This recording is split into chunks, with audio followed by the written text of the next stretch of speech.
the Industrial Revolution of the Mage Lord. Greetings, fellow multiversal adventurers. It's an honor to have you back in this saga that has us all hooked. Official channel statement: this story is 100% epic fiction. So please don't attempt real magic, the results aren't guaranteed and insurance won't cover it.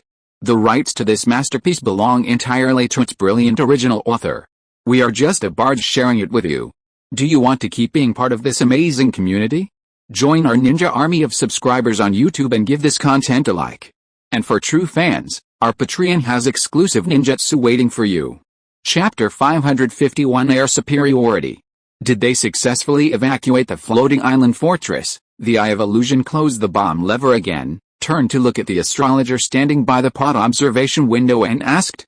The astrologer put away the alchemical communicator in his hand and replied calmly, "The infiltration team encountered a large number of enemies in the floating island.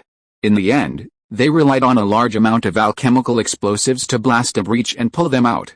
They are seriously injured. The teacher has gone down to provide support." The Eye of Illusion rubbed his hands and suggested, "All the bombs have been dropped. Should we also go down to reinforce?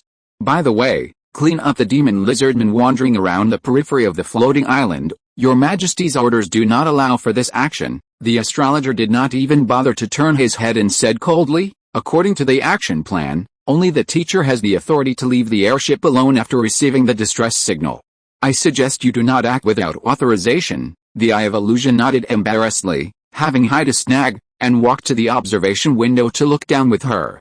The flames and smoke that rose after the intensive bombing had gradually subsided, and the silver moon hanging on the top of the mountain, which was about to set, was still bright. Without the obstruction of clouds and smoke, the 10 airships hovering in the sky appeared extremely eye-catching. "You said, these monsters can sense the surge of magic power in our bodies, but they don't react at all to magic bullets and artillery shells that are also infused with liquid magic power. What is the reason for this?" The astrologer was stunned for a moment and cast a surprised look at the Eye of Illusion. "Why are you suddenly thinking? Isn't theoretical research the area you claim to be least proficient in? Haha, doesn't your Majesty always promote the slogan of practice makes perfect in the Academy of Sciences?" The Eye of Illusion laughed awkwardly. "In my opinion, actual combat can also gain valuable truth and knowledge. The lizardmen lack the perception of pure magic power. Neither your Majesty nor the Academy of Sciences has found any clues so far." The astrologer stared blankly at the ground below, muttering softly. The teacher also tried to discuss with Dean Arturo and others. "They think these monsters seem to be born to restrain spellcasters.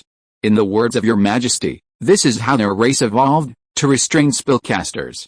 The magical weapons His Majesty developed, wieldable by mortals, were claimed by the military brass to be capable of bringing down the lofty transcendence. The invading alien enemies also possessed a perfect resistance to magic." The Eye of Illusion, overcome with shame and frustration, reluctantly argued, "That's not comprehensive restraint. Even without magical weapons, spellcasters still have many ways to deal with these monsters confined to the deep sea and land. Don't forget, we've mastered the ability to fly. Indeed, the secrets of magic have enabled humanity to endure countless hardships, finally achieving the privilege of rivaling the ancient dragons, born to conquer the skies.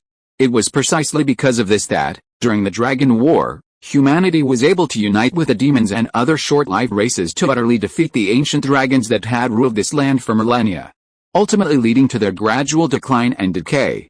The astrologer narrowed his eyes and dealt him a fatal blow in an instant. "Don't forget that we were a failed tribe that was expelled. If we can defeat the enemy by flying alone, then why were we expelled to the corner of the continent? Don't tell me it's because the ancient high-level wizards didn't learn to fly." The Eye of Illusion was choked and speechless. He could only pick up the sniper-type magic gun specially customized for him from the weapon rack angrily, and muttered softly, "You are right, but magic weapons are also created by spellcasters. They have nothing to do with mortals. Your Majesty will definitely become a great existence comparable to the founder of the Federation, a hidden legend." Before he could finish his boasting, the astrologer's eyes suddenly narrowed, raised his hand and pointed downwards and said in surprise, "Look! The top of the floating island, the top of the floating island fortress, which had been blown to pieces by dozens of high-explosive bombs and was full of potholes, suddenly had 7 or 8 strange protrusions that stood like miniature craters. With the Transfiguration Mage's enhanced vision, the Eye of Illusion could even discern the crater's constant expansion and contraction. His extensive combat experience immediately gave him a sense of something amiss, as if he were 100 meters in the air, being stared at for no apparent reason. A layer of sticky sweat suddenly broke out on his back. He was about to reach for his communicator from his waist when, almost instantly, a stream of thick black mucus erupted from the crater of the floating island below. As soon as the mucus emerged from the volcanic vent, it solidified into a thick black crystal spike, which swiftly struck the hovering airships. Accelerate. The astrologer turned and lunged for the magic core controlling the airship's power, but the Eye of Illusion grabbed her at the critical moment, kicked open the maintenance hatch on the pod's roof, and flew away at a lightning speed.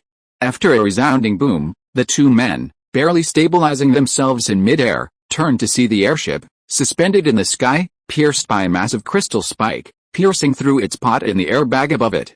The violent impact detonated the magical core and energy storage tank, transforming it into a massive cloud of fire. The airship's shattered fragments flew everywhere. The heaviest pod wreckage plummeted from the sky. They actually possessed weapons capable of locking onto aerial targets and launching a direct counterattack. The Eye of Illusion widened in disbelief. Then why didn't they react in time when we launched our bombing? Without a word, the astrologer cast a flying spell, darting towards another airship that had been hit by a blast. Aboard that airship were mid-level mages with no means of escape. A wave of black thorns from the floating island below dealt a fatal blow to 3 airships in the air formation. 2 exploded on impact, and 1, penetrating the airbag, was slowly plummeting to the ground. Fortunately, the only 2 high-ranking officers capable of flight arrived in time and rescued their panicked and disparate companions. The remaining airships immediately dispersed, rapidly gaining altitude or moving laterally to the sides of the valley to avoid the sudden blackwater vents on the floating island, which fortunately did not immediately launch the next wave of blasts, giving the remaining crew members a chance to react and escape. How could this happen? Harvey stood up from his chair in shock and anger, pointing to the frontline intelligence delivered just half an hour ago, 2 magic stones recording the battle between the infiltration team and the air team. Although the infiltration team suffered 3 serious injuries, at least they were not killed, and the information they brought back from within the floating island still needed analysis. But the situation with the air team was truly unexpected. Their supposedly air superiority caught them unawares and caught off guard by a sudden, targeted counterattack. The lizardmen possessed the ability to defend against aerial attacks, but why didn't they use it immediately? This was the great question lingering in everyone's mind. Harvey stared blankly at the scene displayed in the image stone, a thought suddenly crossing his mind that was hard to accept. Could it be that the lizardmen's anti-aircraft counterattack weapon had suddenly evolved, in a very short period of time, after being attacked from the air? Chapter 552 Theory of Evolution. In the spacious conference hall of Harvey Castle, nearly all of Spark City's higher-ranking officials involved in the national military system were present. Dozens of young staff officers from the general staff hurried along, replacing the waiters and rapidly distributing a large number of freshly prepared war reports and documents. Harvey sat upright on a throne at the head of the long main conference table, his expression solemn and staring straight ahead. The officials below him either bowed their heads, poring over reports, occasionally glancing up, awaiting the meeting's start. He tapped the armrests lightly, the subtle sound instantly silencing the officials still whispering in the hall, and all eyes turned to the Emperor. I'm sure you've all reviewed the intelligence information recorded by the frontline combat units using the image stone many times, Harvey said loudly, clearing his throat. Let's discuss and analyze how we can fully understand the enemy we currently face. Blackwater weapons, red light plasma, magic-resistant soft armor, and deep-diving floating islands capable of traversing the dark rivers of the abyss. As their encounters with the lizardmen increased, these mysteries were gradually being solved, but they also brought with them even more unexpected discoveries. Large-scale warfare had yet to commence, and humanity hadn't yet fully grasped the enemy's combat methods, let alone their specific power. The newly established general staff lacked a top commander, but was instead directly led by the nation's supreme commander, the Emperor. Though a mere political and military enthusiast in his previous life, Harvey boasted of possessing considerable strategic foresight in this alien world. The Emperor began to question, and Pierce, as the highest commander of the army, naturally took the lead, offering his opinion. Your Majesty, during our previous internal discussions, regarding the alien race you mentioned possessing the ability to evolve, I believe it is highly likely. Pierce stood up, walked over to the projection slate of the image stone, and replayed the battle footage. In this infiltration plan, our Air Force's entire operation, from arrival to evacuation, lasted over half an hour. Aside from the initial cover-up by relying on darkness and cloud cover, the subsequent aerial operations were almost directly exposed, deliberately attracting the enemy's attention while the ground forces exploited the opportunity to infiltrate. He paused. This lengthy speech was clearly prepared in advance, and his analysis was very logical. Therefore, if the enemy had mastered countermeasures to aerial bombardment in advance, they wouldn't have had to wait until our operation was nearing completion and we were about to evacuate to launch a response, before he could finish. As Darren interjected carefully, it's somewhat arbitrary to speculate based solely on their reaction time. Perhaps this anti-aircraft weapon is slow to activate, or perhaps they simply can't respond in time.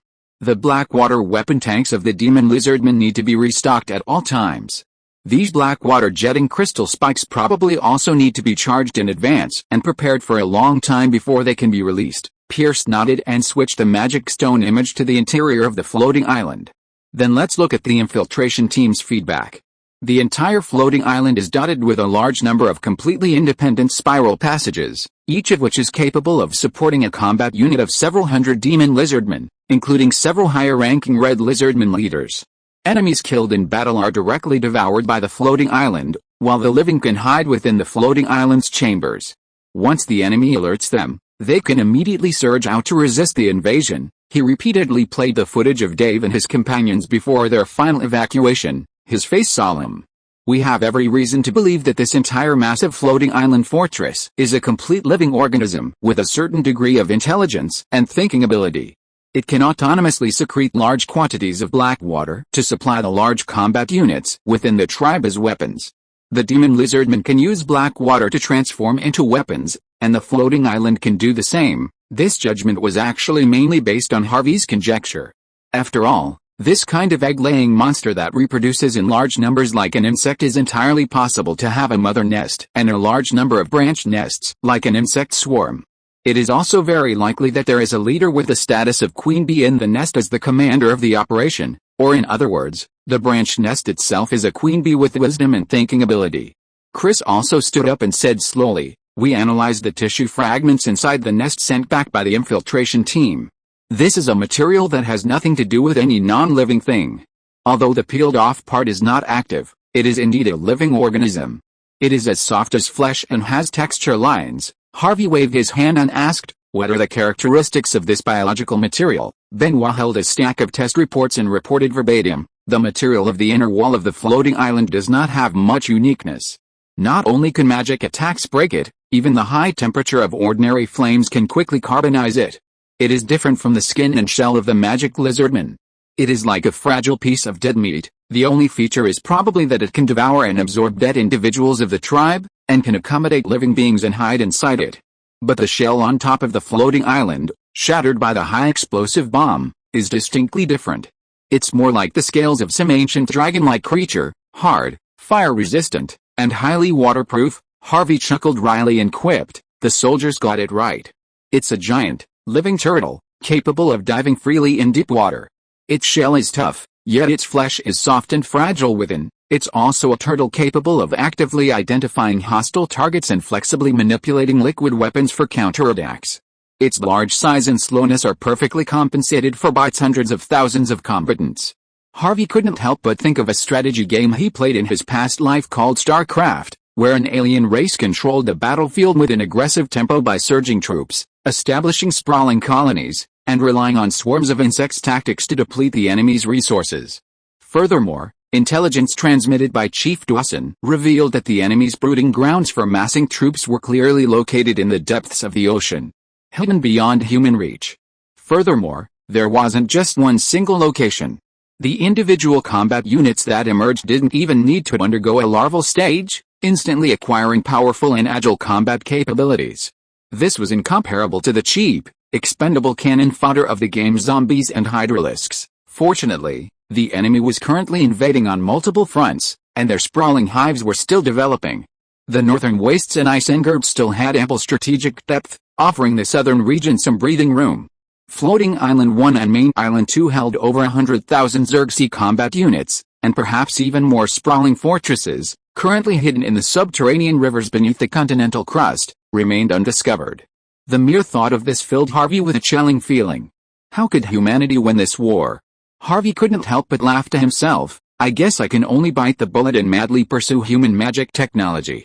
Let's see if the magical version of dragon riding on the face and AoE firepower coverage can defeat them as expected. If you are listening to this novel on a channel other than Fanfic World, it means it was downloaded and re-uploaded without effort. We warmly invite you to visit our channel, Fanfic World. There you will find the original version of this story and many other novels of various genres. We look forward to seeing you dive into a world of incredible novels. Chapter 553 Strategic Shift. What did His Majesty and the military say? Dave hurried into the tent, grabbing Wayne, who was conferring with his staff, and demanded, "Are we really going to abandon this hard-fought outpost and retreat south?" Wayne nodded with some difficulty, sighing, "Yes, Floating Island 1 has released a large number of lizardmen soldiers, who are rapidly occupying the entire Great Rift Valley and are currently exploring the surrounding area. If we don't evacuate, the outpost will be completely exposed." They had been conservative about the deployment of troops on Floating Island 1. It was not until the airships joined the expeditionary force that they firsthand realized that this mobile, living fortress was fully loaded with nearly 30,000 combat units. 30,000 lizardmen, if converted proportionally, at least hundreds of them possessed the ability to manipulate red light currents. Lacking ammunition supplies and firepower, the expeditionary force was no match for them. Fortunately, their current main attack direction is southeast of Isengard, towards Belek, the northern border city closest to the Godspeed Mountains. The expeditionary force's next move is to the Emerald Oasis to the northwest. There, they will join the followers of the Stanaherd Eremitage to protect the rootless people living in the oasis as they migrate southward, eventually crossing the border with Dalius and entering St. Varen. Daff rested his hands on the table and said indignantly, "Those cowards in the military must have influenced your Majesty's judgment. We could have reorganized our offensive and attempted another devastating blow to Floating Island 1. The teleportation array has been established, and the airships and high-explosive bombs have arrived successfully. Why not take this opportunity to send reinforcements, deploy their most trusted ground-based heavy artillery directly, and engage these alien insectoids in a fair and square large-scale ground battle?" Because His Majesty doesn't want to play the barter tactic with the lizardmen, the Eye of Illusion lifted the tent curtain and entered with a smile. "A war of attrition isn't the best option for us. Soldiers' lives are far more valuable than the lizardmen's mass-produced combat units.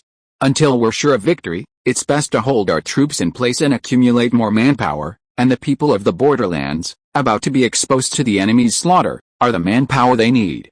So we're just going to flee in disgrace." Dave's eyes widened, still refusing to swallow his anger. The Eye of Illusion curled his lips and corrected, "What do you mean by escape? Did His Majesty say so? This is called a strategic transfer." "Then, what about Belek? It's the largest city on the northern border of Isengard.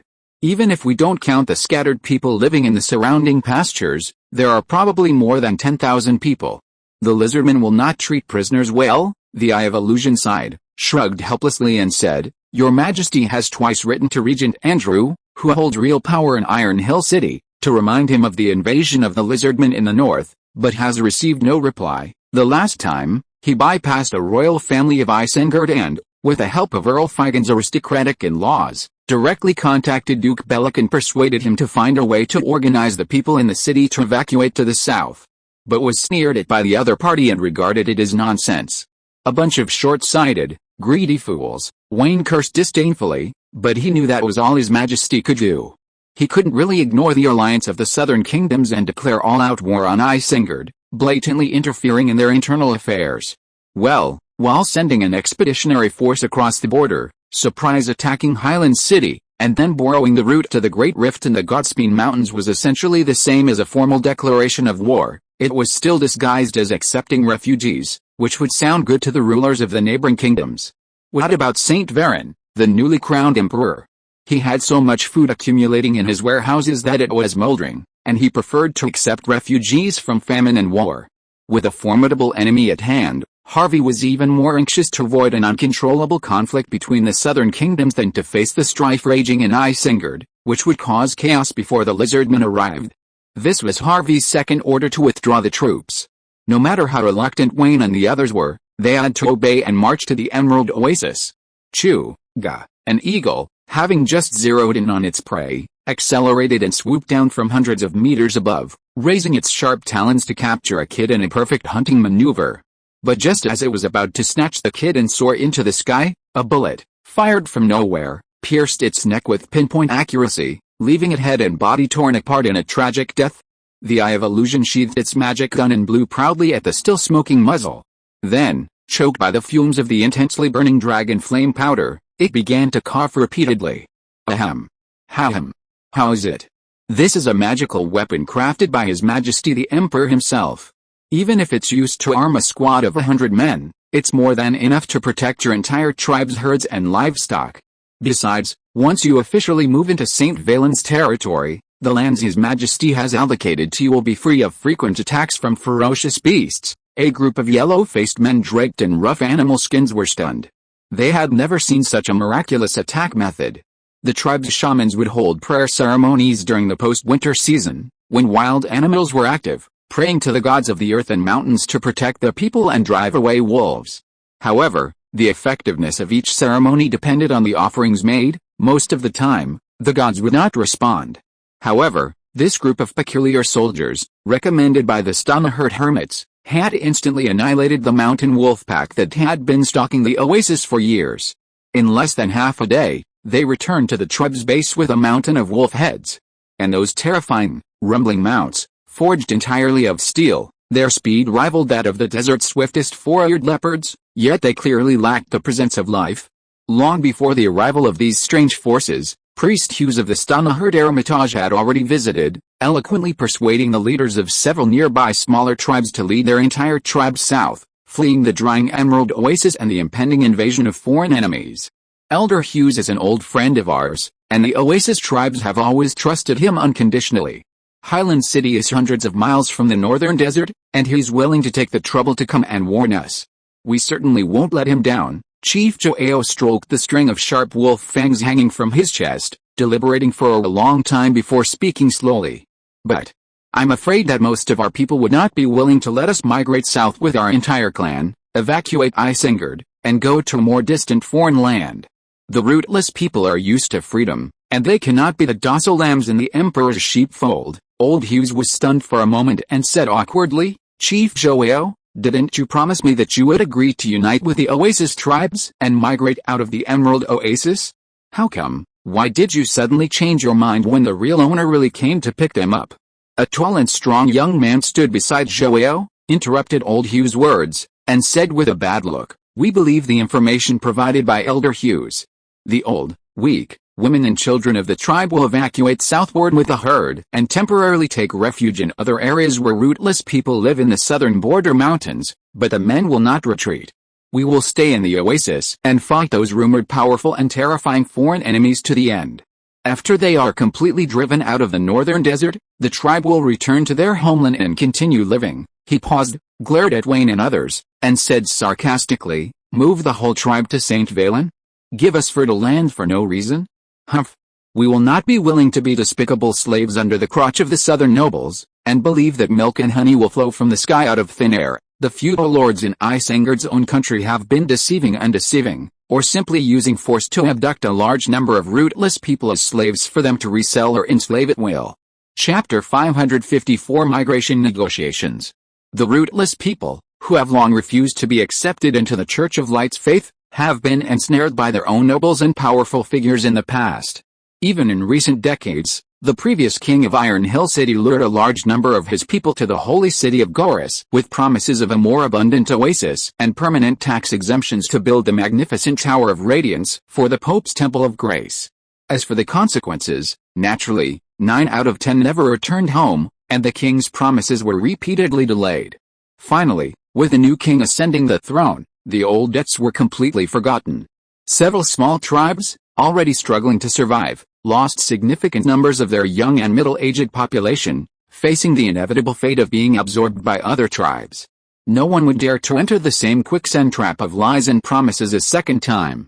Wayne looked around grimly, noticing that the crowd gathered around their leader was filled with suspicion and disdain. He suspected that if it weren't for the familiar presence of Old Hughes, they would have expelled them on the spot. The atmosphere was growing tense, and the astrologer suddenly stepped forward, leaning over to old Hughes's ear and whispering something. The old priest nodded repeatedly as he listened, finally standing up with a beaming expression and speaking aloud, "I've known Chief Joao for over 30 years. Haha. We were both teenagers then, barely fully grown. During our temporary stay in the oasis, the old chief told us countless stories of the betrayals and tragic events our tribe endured. Seeing the negotiations had reached a stalemate, his old friend suddenly changed the subject and reminisced about the past. Joao's tense expression relaxed slightly, and he sat cross-legged on the fur rug again, speaking more slowly. My old friend, since you understand all that we went through, you shouldn't have persuaded me to sell off my people's future and freedom to the nobles of the southern border. Hugh's eyes rolled, and he continued, but Iron Hill City and the church recruited only the strongest and most vigorous men from the tribe back then. After all, whether they were building the holy tower for the Pope or selling them as slaves, the elderly, the weak, women, and children were not among their targets, right? Joao sighed with some regret and said slowly, yes, many tribes lost too many warriors, and when winter came, they completely lost the ability to protect their herds. There were many people freezing to death and starving to death, and finally they had to accept the fate of being annexed by other tribes. Hughes raised his tone and said excitedly, this is the difference between His Majesty Harvey and the Church. Whether they are starving people fleeing famine due to war in their own country, refugees from foreign countries, or even branded slaves, His Majesty has always treated them all equally. Even if the Oasis tribe has lost all its young and strong men and warriors, he is willing to open his arms to accept you. He will neither drive you to build a spectacular palace for him, nor sell you to others. In short, His Majesty the Emperor in the North did not need the rootless people to work for him at all. It was only out of kindness and compassion that he did not want to sit idly by and watch these simple border people die in vain under the knives of foreigners. So he took the initiative to extend an olive branch to them. Joao was stunned for a moment, staring at his young friend in disbelief, speechless for a moment. The young man who had been the most vocal in his opposition snorted coldly and shouted again, we do not trust the Emperor's unwarranted favors and assistance. Elder Hughes, please do not exploit the tribe leader's trust and waste your precious friendship with us. His attitude clearly represented the stance of the younger and more vigorous members of the tribe, and many voices echoed him, only to be silenced by Joao with a wave of his hand. The old chief, whose hair was as mottled and gray as Hughes, spoke in a hoarse voice, as if he had finally made up his mind. I also firmly believe that nothing is given for free. Hughes, what price do we have to pay? I beg you to tell us the truth. The Eye of Illusion exchanged glances with the astrologer and took the initiative to interrupt. Chief Joao, His Majesty the Emperor has no demands. The tribes that move to St. Valen only need to behave themselves and not provoke conflicts with the local people. Pastures for grazing cattle and sheep and land for growing crops will be provided. If the tribesmen are willing to work in the city or respond to the army's call to fight against foreign enemies with people like us, they are naturally very welcome.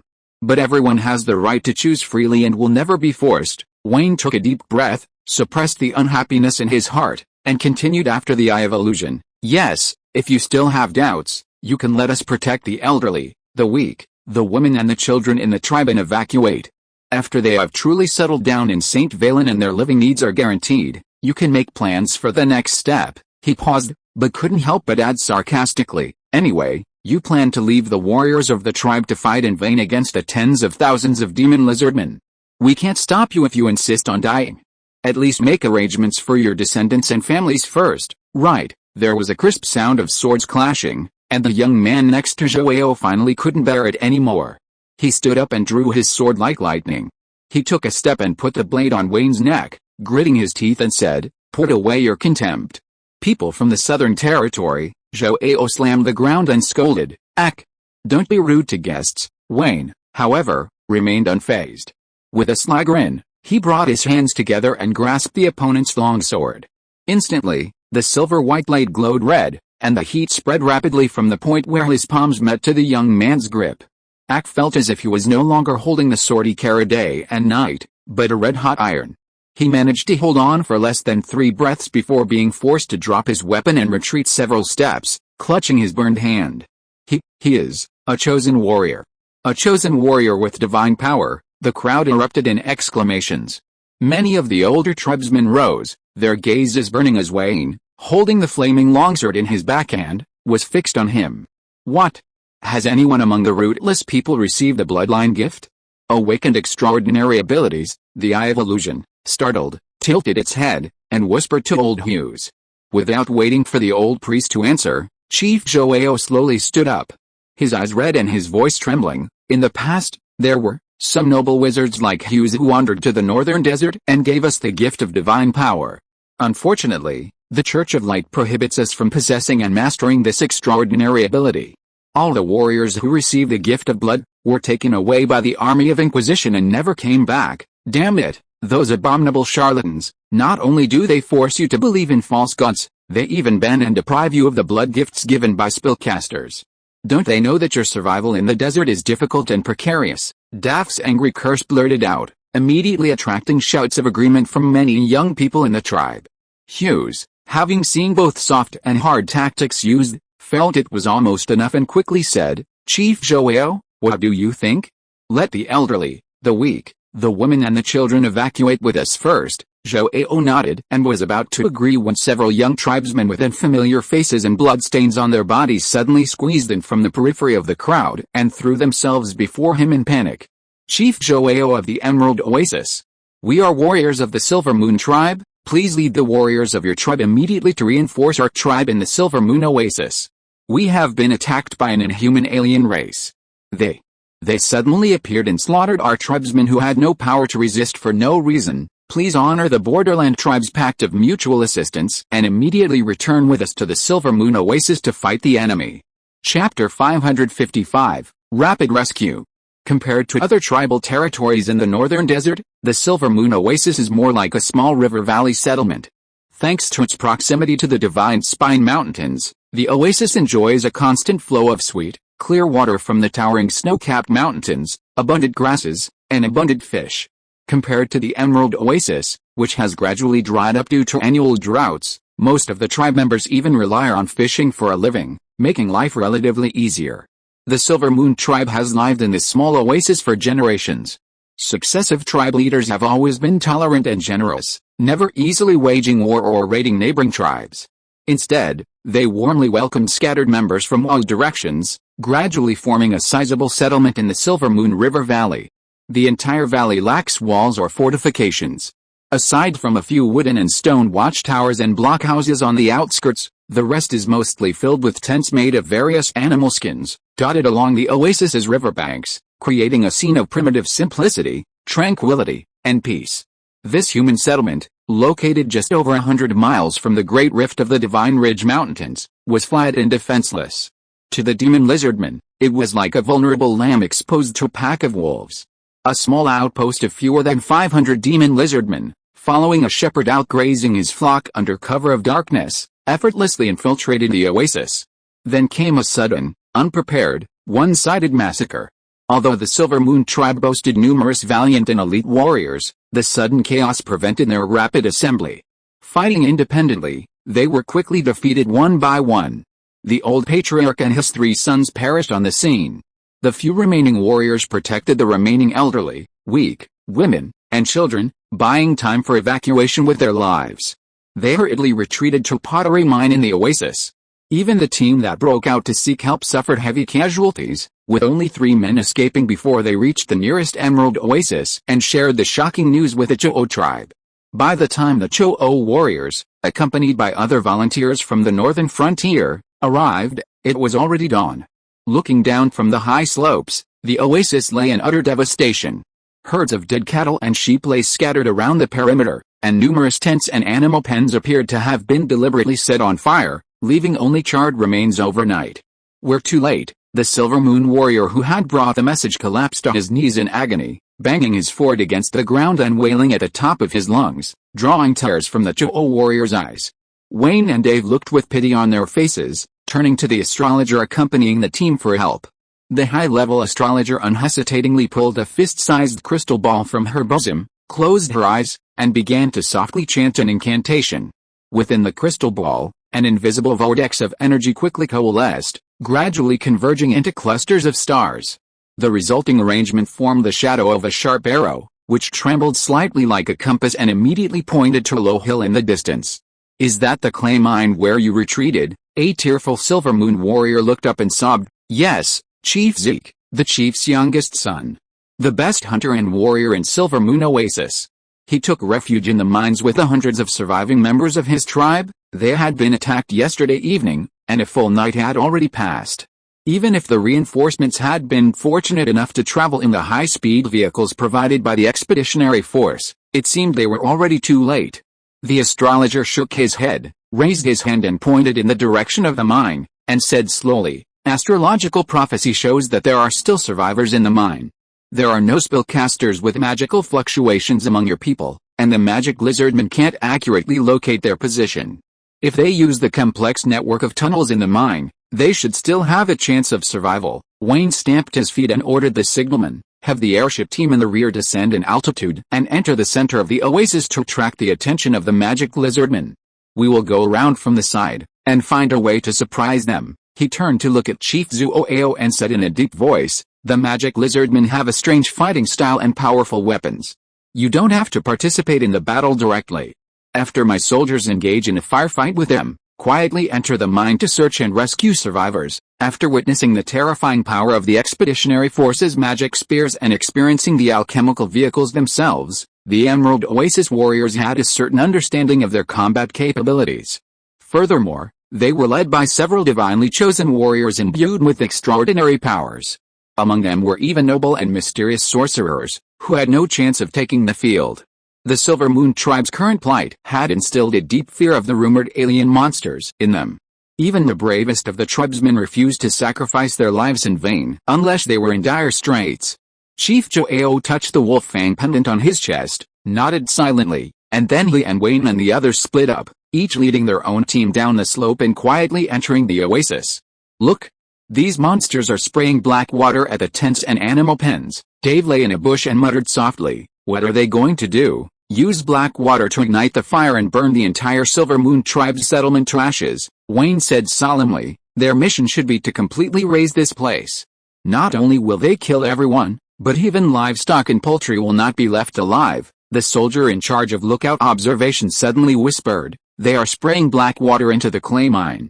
It seems that they intend to suffocate the survivors hiding in it. These unscrupulous monsters." But this action also indirectly proves that there are indeed many tribesmen hiding in the mine, but it is not clear how they escaped. Perhaps it was the tall body and slender limbs of the magic lizardmen that made it impossible for them to move in the low mine tunnels. Several airships in the sky had clearly revealed their presence, and many of the lizardmen were immediately drawn to them, heading towards the center of the settlement. The airships, lowering to less than 100 meters above the ground, were quickly attacked by blackwater spears hurled by the lizardmen below. The spellcasters and soldiers within the airships also fired from their pod embrasures, firing back at the enemy like target practice. Having left the floating island fortress, these alien monsters lost their greatest anti-air defense, the floating island's long-range black crystal spikes. With their spears ineffective, they could only passively withstand the volleys of magical energy from the sky. After losing over a dozen combat units in an instant, the remaining lizardmen scattered and sought cover. The few spellcasters and soldiers aboard the airship couldn't completely wipe out the enemy. The red lizardmen hiding within the enemy ranks had yet to surface, and their red lightning had a very long range, posing a significant threat to the airship's pods and airbags. The airborne team didn't dare to hover for the entire duration, so they could only maneuver the airship in circles around the settlement, firing sporadically to attract the enemy's attention. The regular soldiers will now disperse in small groups and freely fire at the enemies within the settlement. Daff will lead the bloodline warriors of the Special Operations Team to locate the Red Lizardman leader among them. Once they locate a target, immediately alert the airborne team. The high-level spellcasters, Eye of Illusion and Astrologer, would receive instructions from the ground forces and use their sniper mono-rifles to eliminate the most threatening Red Lizardmen with single strikes. Chapter 556 Bloody Confrontation. Dave led the Special Forces team slowly toward the ruins of the settlement. Through the brush, they could clearly see the figures of the demon lizardmen hiding in the ruins bunkers. The Silver Moon tribe warriors who had come for assistance were right. This demon lizardman squad, dispatched from Floating Island 1 to sweep the surrounding area, numbered over 500, roughly the standard combat force deployed within a single directional spiral corridor within the floating island. This meant there must be 2 or 3 red lizardmen among them, leading their operations. This wasn't the first time the special forces had encountered them, having recently infiltrated their frontline lair. Naturally, they weren't afraid now. At less than 300 meters, even if they gouge out one of my eyes, they'll still hit their ugly heads. Wolfhead, still recovering from his wounds, gritted his teeth and sneered. "Boss, aren't we going to open fire yet?" Dave shook his head slowly and said firmly, "Let Wayne and the others fire first. Don't forget our primary mission, finding the red lizard leader hidden among the enemy." As he spoke, several lizardmen suddenly burst out from the ruins of the settlement, carrying black crystal shields and sprinting towards a pile of rocks. They were trying to change cover, scaling a higher slope away from the riverbank, from where they could launch an attack on the low-flying airship. A bullet shot out from the bushes, piercing the gap in the shield and accurately hitting the running enemy, causing its massive, swollen head to explode, spraying black and red brain matter all over the ground. More gunfire followed. Wayne's soldiers had finally opened fire. The lizardmen, hiding in groups of 3 or 4 in the ruins, were immediately targeted. The ground fire was clearly more powerful than the threat from the air. By the time they finally discerned the incoming attack, dozens of their own had already been killed. The airships rose in time, freeing the lizardmen from their airborne locks. The lizardmen began to gather and slowly move toward the pile of rocks. "They're gathering," Dave ordered decisively. "Approach them. Get as close as possible before you open fire. There must be at least 1 red lizardman there." With a loud boom, a lizardman's black water tank was struck in the chaos, detonating the black water stored within. The explosion sent a ball of fiery red flames reigniting the surrounding ruins. Hidden in the glow of the fire and smoke, the Special Forces team had already reached the pile of rocks. Now, 2 magical bullets, fired almost simultaneously, pierced a lizardman's chest and shattered the shoulder blade of another enemy behind them. Dozens of targets huddled behind the rubble were instantly freed, and surrounded by none other than the leader, who wasn't carrying the blackwater canister. 9 o'clock, to the right behind the rubble, the Eye of Illusion took a deep breath, channeling the magic within him, channeling it into the sights of his sniper's magical rifle. The astrologer placed a gentle hand on his shoulder, and with the activation of magical attunement, his eyes, already transformed by illusion, locked onto the target through the sights. The red lizardman's silhouette came into clear view, and with the aid of the alchemical sights, he could even see the expansion and contraction of the breathing sacs on either side of the man's head. Without hesitation, he pulled the trigger, and the bullet spun out of the extended barrel at high speed. The intense heat of the burning dragon flame powder, accompanied by an undeniable surge of magical energy, hurtled straight towards the enemy. The special forces on the ground saw only a flash of white light. The enemy blocking the red lizardman was struck in the chest by a bullet, instantly shattering in 2. The target's head exploded behind him, dissolving into a cloud of red and black blood, leaving him no chance to struggle. The soldiers erupted in cheers. The greatest threat to the bloodline warriors had been eliminated, and Dav waited no longer. With a sword in one hand and a magic revolver in the other, he roared and charged into the rocky enemy formation. He slashed diagonally into the enemy's neck, and as his skin cracked and hissed, spurting a foul red and black liquid, he raised his hand and thrust his rifle into the crystal armor on his face, shattering his head with a bang. A strange whoosh sounded from their side as Callum and Wolfhead, working together, plunged their spikes into the enemy's groin. Simultaneously, with a slithering movement, he slashed the demon lizardman in half. The demon lizardman's counterattack was even more ferocious than expected. Despite their leader being struck by a deadly sniper from above, dozens of enemies hunkered down behind the rubble, gathered their blackwater weapons, and engaged in fierce close combat with the incoming bloodline warriors. This was unlike the situation encountered by the Special Forces team infiltrating the floating island. They faced fully equipped soldiers who had abandoned their hiding places, fearing the presence of magical weapons to reveal their whereabouts. The close-range fire from the magical revolvers required almost no aiming. The Special Forces often closed in fiercely, first parrying or dislodging the enemy's shields with melee weapons, then delivering a brutal, face-to-face shot. Another group of demon lizardmen rushed out from behind the rubble, a violent energy surge seemingly gathering rapidly. Dav turned his head, his pupils constricting. It wasn't the magical energy of a spellcaster, it was the appearance of another red lizardman leader. A red lizardman, protected by several black shields, suddenly raised his hands, and 2 bolts of scarlet lightning shot towards them. Spider slammed headfirst into the corpse of the enemy he had just slain, tumbling to the ground in a panic. He narrowly avoided a bolt of lightning, but a soldier behind him was struck hard. Without the protection of the enemy's camouflage, he was instantly carbonized by the crimson plasma. Snipers attacked from the air again, but the overlapping black shields above the enemy's heads prevented their decapitation attempts from succeeding. Although the crystal shields were instantly shattered by the specially crafted sniper bullets, several more lizardmen immediately formed new shields to fill the sudden defensive gap. Daff roared, desperately urging the bloodline energy within his body to circulate wildly. His powerful heart pumped violently, and the dark red lines of his bloodline mark even spread from his neck to his cheek. With a single strike, he decapitated the charging enemy, along with its flexible skin. He then twisted and charged forward, joining the wolf head, whose bloodline had also been unleashed. A flaming alchemical blade flew from behind them, piercing the two stacked lizardmen in front like a gourd. Wayne rushed to reinforce from his firing position in the back. Under the full force of the Special Forces Squad's higher-ranking bloodline warriors, the enemy, who had formed a tight defensive line among the rebel, were immediately overwhelmed and soon suffered the loss of dozens of their own kind. The remaining Red Lizard leader unleashed another lightning attack, but the bloodline warriors, having foreseen it, were able to evade it. A few soldiers who hadn't made it out of the way were slightly injured, but they weren't immediately incapacitated. As the encirclement gradually tightened, the dynamics of attack and defense shifted in an instant. The demonic lizardmen, who had only recently been hunters wantonly slaughtering the Silver Moon tribe, now found themselves trapped within a pile of rubble. The bloodline warriors' frontal assault, the airship squadron's precise aerial sniping, and the distant concentrated fire of the expeditionary force from the scrub belt were gradually chipping away at their remaining strength. Now, like the survivors of the Silver Moon tribe huddled in a clay mine, they had failed several times in their attempts to break out, and could only wait to be caught. Chapter 557 Cleaning Up the Mess. Bang! Dave threw a bloody alien head before the surviving members of the Silver Moon tribe.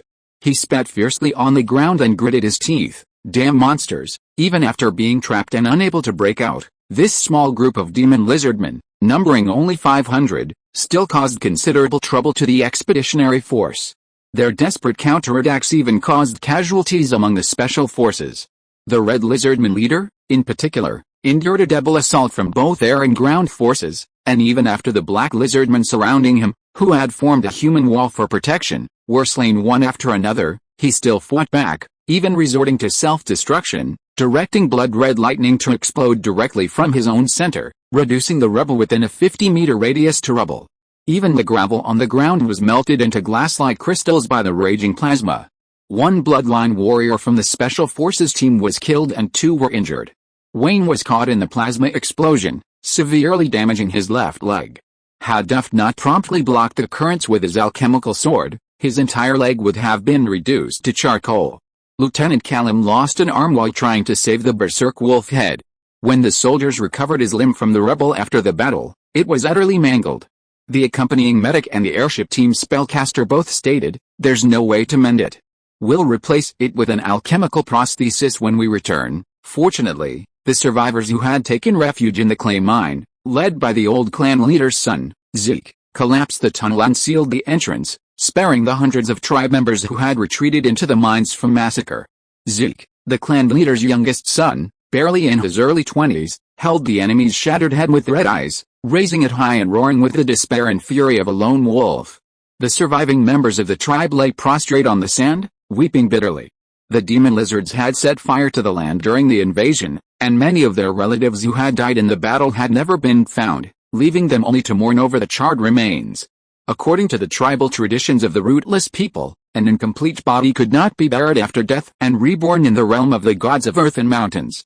Of the over 5,000 members of the Silver Moon tribe, only 1 in 10 remained, and fewer than 500 of the elderly, women, and children survived. Chief Joe and Lord Wayne, Lord Duff, all of you honored wizards, the young new chief, Sec, fought back tears, his eyes reddening as he spoke. Please forgive the Silver Moon tribe for breaking the alliance we recently made with you. We will not follow you to the fertile lands of St. Valen. We have decided to stay and fight to the bitter end against those who have taken our lives. In the past, the rootless people tribes fought mostly over grazing rights and the title of tribal warrior. While minor internal conflicts sometimes resulted in loss of life, they were generally relatively contained. After battles, Prisoners were even exchanged, and occasionally alliances were formed to jointly resist the forced conscription and slavery by the kingdom's nobility and the church. Massacres like today, carried out in the name of genocide, with entire houses burned and livestock slaughtered, were a blood feud that would take generations to avenge. The Eye of Illusion sight and soothed slowly. Those who manage to survive are the elderly and weak. Even if we sacrifice everyone's lives, we won't be able to complete our revenge in such a short time. Return with us to St. Valen and settle down. At least give the children a chance to grow up smoothly. They will one day become warriors like you. Then we can fight side by side and wash away today's hatred. The noble wizard, who is always high and mighty, rarely lowered his posture and gave advice in a gentle voice, which stunned the young Silver Moon leader. But our oasis, our home, and our herds. Joao also shook his head and sighed. Silver Moon Oasis is destroyed. The monsters burned everything that can be burned. This place is too close to their outpost camp. Staying here means waiting to die. He paused, took a deep breath, turned to Wayne, and patted his chest in greeting, saying, Commander Wayne, please forgive the Emerald Tribe's previous arrogance and disrespect. We are willing to follow you to the fertile land of St. Valen. Gods behold, the Emperor's gift is an unparalleled honor to us, but there is only one condition. Wayne breathed a sigh of relief and quickly said, Your Majesty has always been generous and kind. As long as your people are willing to abide by the laws of the kingdom, all preferential conditions can be negotiated. Joao laughed self-deprecatingly and said, No, we are not selling ourselves out for profit, nor are we greedy. Please tell His Majesty the Emperor that the rootless people of the borderland tribes pray to him to allow our warriors to join the expeditionary force, fight alongside you, and shed the blood of other races to pay tribute to the innocent people who died. Wayne froze for a moment, squinting his eyes as he looked around. He noticed that the young tribal warriors gathered around him were all fixed on the weapons slung over the soldiers' backs, their expressions revealing an unmistakable desire and hope. After experiencing this bloody and extraordinary battle, these warriors in the wild oasis finally understood that only by mastering these magical and powerful weapons could they possibly contend with those terrifying alien monsters. Otherwise, they would only die in vain. Only after becoming a full citizen of St. Valen and swearing allegiance to His Majesty could one be eligible to join the Northern Army, Wayne explained apologetically. Besides, learning to wield our weapons is not something that can be achieved overnight. Every soldier fighting alongside you today has undergone at least a year of arduous training, honing their marksmanship and combat skills in true life or death combat. Bale, the young warrior who had previously rashly attacked Wayne, stepped forward and saluted. The warriors of the Borderland tribe fear no challenge. Captain Wayne, please forgive my earlier rudeness. We are willing to swear allegiance to His Majesty. No matter how arduous the training, it will not faze us. When we meet His Majesty, we will prove to him, who is his most courageous and fearless warrior. The tribesmen behind him roared in agreement, rekindling their hope for the future. To prevent a resurgence of the lizardmen, Wayne and his men hastily cleaned up the battlefield. After sending the wounded, women, and children on alchemical vehicles, Wayne and his men withdrew on foot. After arriving at the Emerald Oasis, they gathered all the tribesmen, abandoned most of the baggage and livestock, and retreated directly to the first stop in the south, Highland City. Chapter 558 The Promised Oasis. Dozens of massive ironclad sailing vessels slowly approached the newly expanded docks of Fingin City. Dozens of officials in matching uniforms had been waiting on the riverbank long ago. As soon as the boats docked, they rushed over, waving giant metal trumpets and shouting hellos. Numerous soldiers in similar uniforms lined up neatly on the docks, clearly assigned by the city hall to assist the officials in maintaining order. Bale and Sek supported Chief Zoho, one on each side. The old chief had lived his entire life in the northern deserts of Isengard. He had never traveled far by ship, not even in a fishing dinghy. The bumpy journey of more than 2 weeks, coupled with severe seasickness, had tormented the 50-year-old warrior like a newborn lamb, barely able to stand. Most of the rootless people had never left the desert. Just the thought of riding in an ironclad ship that could zip along the river without sails was enough to fill them with awe. Now, having finally reached their final destination, Fingin City, the sight of its towering, massive walls in the distance left them stunned. Get off the boats. Everyone. Don't dawdle and hinder the arrival of the following ships, a voice in an unfamiliar southern accent shouted at the top of its lungs, but the urging was gentle. The expected beatings and shooing didn't happen. Many of the tribesmen, their steps unsteady and their faces pale, even offered support. The fertile, flat land and pastures we've seen along the way, are they the gifts His Majesty the Emperor promised us? Bale gripped Zuo's arm tightly, whispering in his ear. The strength of his grip on Zuo's arm revealed the young warrior's uncontrollable excitement and ecstasy. Zhuo couldn't help but frown and scolded in a deep voice, "Don't sniff around like a greedy hyena. We will accept whatever land His Majesty the Emperor allocates to us. Incessant questioning will only bring shame to the tribe." He sighed and earnestly instructed the two young men, "Remember what I told you along the way. After settling down, strictly discipline the tribesmen and don't easily conflict with the locals. Even if they show rejection and hostility, we try to be patient and remember that we are outsiders after all." Nearly 10,000 people from the three border tribes of Silver Moon, Emerald and Rock Mountain migrated thousands of miles to the south. Along the way, the expeditionary force not only provided them with sufficient food and supplies, but even those tribesmen who occasionally fell ill hired special military doctors to provide treatment. This made them more convinced that His Majesty the Emperor of St. Valen would definitely fulfill his promise and give them the promised fertile oasis. Needless to say, the Silver Moon tribe had suffered terribly. The Emerald and Rock Mountain tribes were already struggling to survive in their original settlements. The oasis shrank with annual sandstorms and droughts, leaving their grazing and hunting pastures barren. Even if they hadn't taken the risk of migrating to St. Valen, by the following spring, most of the tribes would have been plunged into the scourge of famine and thirst. They understood the principle of bowing under someone's roof, and they looked on the bright side. At least the Emperor had fulfilled his first promise, bringing them safely from the desert. He hadn't abandoned the elderly, the weak, or the sick along the way, and upon arrival, they weren't greeted with whips and shackles from slave traders. "Are you Chief Zhou?" A young municipal official stepped forward and asked with a polite smile. "I am the head of the population department of the city hall, responsible for the resettlement of the three tribes in the northern borderland. Please call me Edwin." Edwin Ralph, fair skin, delicate hands without even calluses. Bale and Sek looked at each other and immediately understood. The man standing in front of them was a real southern nobleman, an embroidered pillow with no fighting power, but his clothes were nothing like the luxurious and complicated ones of the nobles in Isengard. He wore a dark blue cotton uniform that looked no different from the civilian officials responsible for maintaining order at the dock. Zhuo, however, showed no disdain. He smiled and nodded in response, saying, "I am Zhuo, leader of the three tribes migrating south from the borderlands. Commander Ralph.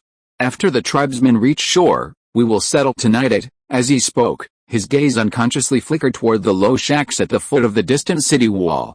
His awareness of being an outsider led him to believe that they would be kept out of the city for safety reasons. However, a temporary place to stay would be a good option. Once the land granted by the Emperor was secured, they could move to their future home and build a new house. The rootless people were known for their hard work and perseverance, always able to feed themselves with their own hands. The young official followed his gaze and laughed. "What are you thinking? How can we let everyone stay outside the city? Although the weather in Fingigan City is much warmer than your northern region after the spring, the wind in the plains at night is unbearable, and the elderly and children are easily infected with cold epidemics." After saying this, he took out a document from the briefcase tucked under his arm. Without paying any attention to his noble manners, he squatted on the ground and spread out one of the maps. Pointing to a location on the map, he patiently said, "The Emerald Tribe is the largest group of migrants this time. The city hall will resettle you in Jinglan County. The land there is fertile and backed by a vast mountain forest. It is suitable for farming, grazing and hunting." Bale was delighted and couldn't help but ask, "His Majesty the Emperor will give us all the land there? Then, how much tribute do we need to pay him every year? Will it be food, cattle, sheep, or taxes?" Edwin chuckled and said sternly, "All land in St. Valen nominally belongs to His Majesty. The lands allocated to you are free for you to cultivate, and no tribute is required. However, after the harvest, if you wish to sell any excess grain or cattle and game, you must first supply it to the government procurement department. Private transactions are strictly prohibited, as doing so would constitute a serious violation of national law." The tribesmen were free to cultivate and graze, yet the Emperor collected no rent or taxes, nor did he require tribute from the tribes. He merely restricted the sale of excess produce. What a generous gift. The tribesmen gathered around Zhuo, who clearly heard the young official's words, were moved to tears. They fell to the ground and loudly praised the emperor's generosity. "Your Majesty, how many soldiers do you need from the tribes to send to fight the northern barbarians?" Cho'ao pondered for a moment before asking cautiously. Edwin curled his lips and said calmly, "The kingdom doesn't enforce conscription. Fingian City and the surrounding counties and towns sometimes post recruitment notices, and special personnel are dispatched to recruit soldiers. However, the requirements for enlistment are very strict, and the soldiers' benefits are very generous. You can't just join the army if you want." He chose not to utter more offensive words to undermine their pride. These tribesmen, newly relocated from the borderlands, were likely 99% illiterate, unable to read a single word. How could they possibly meet the Northern Army's enlistment requirements? It would be better to settle them down properly, let them honestly farm and raise sheep, and contribute to His Majesty's sustainable development. Chapter 559, New Home. Jinglan County was less than 20 miles from Fingian City, but because the Northern Railway had yet to reach the central region, the Jade and Silver Moon tribes assigned to this region had to travel on foot, bringing their families with them. Fortunately, the road was smooth and flat, and the Fingian City Hall had temporarily allocated a number of donkey-drawn carts, allowing the newly arrived rootless people to finally arrive by evening. However, the scene before them was completely different from what they had expected. The vast expanse of lush land had been uniformly divided into hundreds or thousands of neatly arranged fields. On the narrow ridges stood groups of locals, pointing and commenting at the alchemical vehicle slowly moving in the distance. It was a new creation, unlike the wheeled vehicles they had been riding in. It was larger than a standing cowhide tent, its 6 thick metal limbs deeply embedded in the earth. A bucket sled slung from its rear rapidly plowed the deep soil as it moved. What fertile black soil it was, truly, fertile soil flowing with milk and honey. The dry, crushed sand of the desert oasis couldn't compare. Witnessing this scene, the tribesmen's eyes gleamed with brilliance. Some even leaped from their carriages, prostrating themselves on the ground and muttering prayers. The vast procession and convoy advanced a few miles until they reached their final destination, a medium-sized settlement traversed by a man-made irrigation canal. New, 2-story stone buildings stood on either side of the canal. A wooden and stone bridge spanned the banks, and beside it stood several tall water mills, their windmills slowly turning under the current. The alchemical machinery of the northern border had yet to fully spread to the central region of the country. Beyond administrative centers like Fingian City, the surrounding towns lacked modern amenities like alchemical mills and plumbing systems. But this was enough to shock the migrants, who stopped in their tracks, stunned. Not only had His Majesty graciously welcomed their arrival, but he had even built tribal settlements and houses in advance, eliminating the need to start from scratch. These far-flung tribesmen, now venturing from the borderlands, could survive the entire spring, living in tents and sitting outdoors. Gods of the mountains, rivers, and earth, Chief Cho'o's eyes welled with tears as he stumbled from the carriage, plopping down to his knees facing north. "Thank you, Your Majesty, for your mercy and grace. Thank you, the agent of the Spirit, for opening your arms to us. This is the oasis he promised, forever free of ice and snow, a new home for these rootless people." Edwin curled his lips subtly, silently cursing the Stonehurt Hermitage's covert missionary efforts. The very rhetoric His Majesty and City Hall had used to fool these cult allies had been spread with such conviction among the rootless tribes. It seemed His Majesty's reputation as agent of the evil god would soon be firmly fixed on His Majesty. Even more comical was the large number of red banners hung by local officials in front of the new houses, bearing slogans like "Welcome new compatriots to settle here, create a bright future with hard work, and once you're here, you're a Varan." To this completely illiterate tribesman, it was practically a travesty, like flirting with a blind man. Your Majesty is right, literacy is a long and arduous task. To successfully accommodate these new immigrants, the construction department under the Fingian City Hall had already rushed to build 700 or 800 sturdy, warm houses in the new settlement of Jinglan County a month earlier. Officials in charge of receiving and relocating, holding lists, quickly distributed the houses to families. The first group of arriving J tribe members quickly moved in, lighting warm fires in their new homes without any instruction. Plumes of smoke drifted over the settlement, creating a scene of prosperity and peace. The Silver Moon tribe, which had few surviving members, took the initiative to choose a corner location on the other side of the river bank, but they did not sing and dance like the Emerald tribe. Dozens of young warriors from the tribe surrounded Edwin, the resettlement director who was busy all the time, before they even had time to step into their newly assigned new homes. "Sir, may I ask where the recruitment office is?" The young Silver Moon tribe leader Sake stepped forward and asked somewhat bewilderedly. "We want to enlist in the army and become soldiers under the command of His Majesty the Emperor." Edwin shook his head with a smile and said helplessly, "Boys, Jinglin County is just a small town. How can there be a fixed recruitment office? Even if His Majesty wants to expand the army, Fingian City will send people to post recruitment notices." Sake was confused, but still said stubbornly with his neck stiff, "Then please take us to the recruitment office in Fingian City." The deputy of the resettlement director burst out laughing and interrupted, "We can't go to the Fingian City recruitment office now. They will be off work after 6 o'clock. What about tomorrow? We will set off before dawn tomorrow morning. We can still enlist, right? Oh, tomorrow is a public holiday. The military and the city hall will be closed all day. Besides, the recruitment office doesn't always have recruitment quotas. I heard that our Fingian City's recruitment quota is not as many as Jinhu City's." Seeing these aristocratic officials making all kinds of perfunctory refusals, Sek and others became anxious immediately. They took the lead in pulling off their fur coats, revealing their dark and wiry muscles, and angrily said, "Your Majesty, do you think that the warriors of our borderland tribe are not worthy of fighting for him? Your Majesty promised at the beginning that you would let us fight side by side with the soldiers of the expeditionary force to avenge our people who died at the hands of foreigners." As soon as these words that were not conducive to unity came out, several officials were stunned on the spot. It turned out that they were not clamoring to join the army because they heard that the soldiers would receive good treatment, but to avenge their dead relatives. Edwin sighed and soothed in a gentle voice, "But the instructions we received are to properly resettle you, distribute young cattle and sheep and grain seeds, and teach you how to cultivate the land with the help of agricultural machinery. The dead are gone, and the survivors must always look forward. Why do you have to risk dying in battle and go to the north, Captain Ralph? You won't understand." Baylor strode into the crowd, stood beside Zeke and said in a deep voice, "Only by avenging our deceased relatives with our own hands and washing away the resentment and shame with the heads and blood of the lizardmen, can we be qualified to enjoy the land bestowed by His Majesty with peace of mind. Otherwise, in our dreams at midnight, the ghosts of the dead will always linger before our eyes and refuse to leave." As he said this, he reached into his arms and carefully took out a crystal northern gem.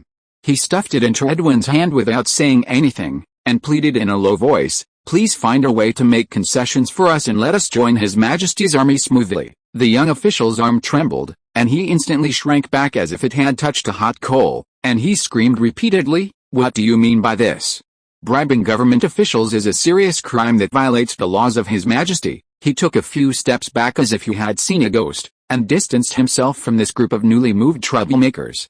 After hesitating for a moment, he said helplessly, Okay, I'll go and ask the conscription office for you, but let me make it clear in advance, only those who have successfully graduated from the literacy school are eligible to enter the formal conscription selection process." Literacy? What do you mean by literacy? Literacy. It means that you must first learn the most basic literacy in reading and writing. The Northern Army does not recruit pure illiterates who can't even read a single word. If you are listening to this novel on a channel other than Fanfic World, it means it was downloaded and re-uploaded without effort. We warmly invite you to visit our channel, Fanfic World. There you will find the original version of this story and many other novels of various genres. We look forward to seeing you dive into a world of incredible novels. Chapter 560 Sentinel's Diary. Thousands of miles from Spark City, the natural rhythm of the seasons barely existed at the Ice Sea base. Across the vast expanse of ice, only the relentless cold and the piercing icy winds that blew day after day. Captain, tell us more about that great battle you fought against the Knights of the Church in the old capital." Several young recruits, fresh from their daily patrol, rushed into the ice fortress sentry post and surrounded him. Yes. There was also the Fingian City raid. I heard that Duke Ralph's elite cavalry regiment fought a bloody battle with you face to face in the streets, and was finally wiped out. Have you really killed those Knights of the Judgment Army with extraordinary powers with your own hands? How strong are they? Can they compare with the bloodline warriors of the Special Operations Battalion? Definitely not as good as Deputy Commander-in-Chief Commander Vaughn. I saw with my own eyes that he pinched the neck of the evil orc with one hand, and the next moment the opponent turned miserably into a pile of powder. Then he wiped the new magic gun in his hand boredly, and he didn't even bother to look at this group of rookies who had just grown their hair. This ice castle outpost, 80 miles away from the Ice Sea Exploration Base, is a ground warning fortification specially set up by the Northern Army Ice Sea Garrison Corps. It is responsible for detecting the daily movements of the demon lizardman No. 2 floating island at the No. 13 sea mouth. The entire ice fortress was excavated directly from the solid ice, 2/3 buried, leaving only 4 open observation ports. Without regular snow clearing, not only would the lizardmen be hard-pressed to detect its presence, but even the reconnaissance airships that rumble overhead daily would be hard-pressed to detect it. A single ice fortress outpost houses a combat unit of over 50, regularly contacted by airships via alchemical communicators, with corresponding supplies delivered simultaneously. Aside from rest periods every 30 days, they rotate back to the Ice Sea base, where they eat, drink, and defecate. Over a dozen such ice fortress outposts have been established around Lizardman's floating island No. 2, silently surrounding their main battle fortress and coordinating with airborne forces to keep a close eye on their movements. When Benny and his team first arrived here, they'd expected frequent, small-scale guerrilla warfare against the demon lizardmen. They'd even arranged a suicide note and banked their pay before departure. But who knew the enemy on floating island No. 2 would remain hunkered down, even when a reconnaissance airship approached within a few miles, deliberately luring them away.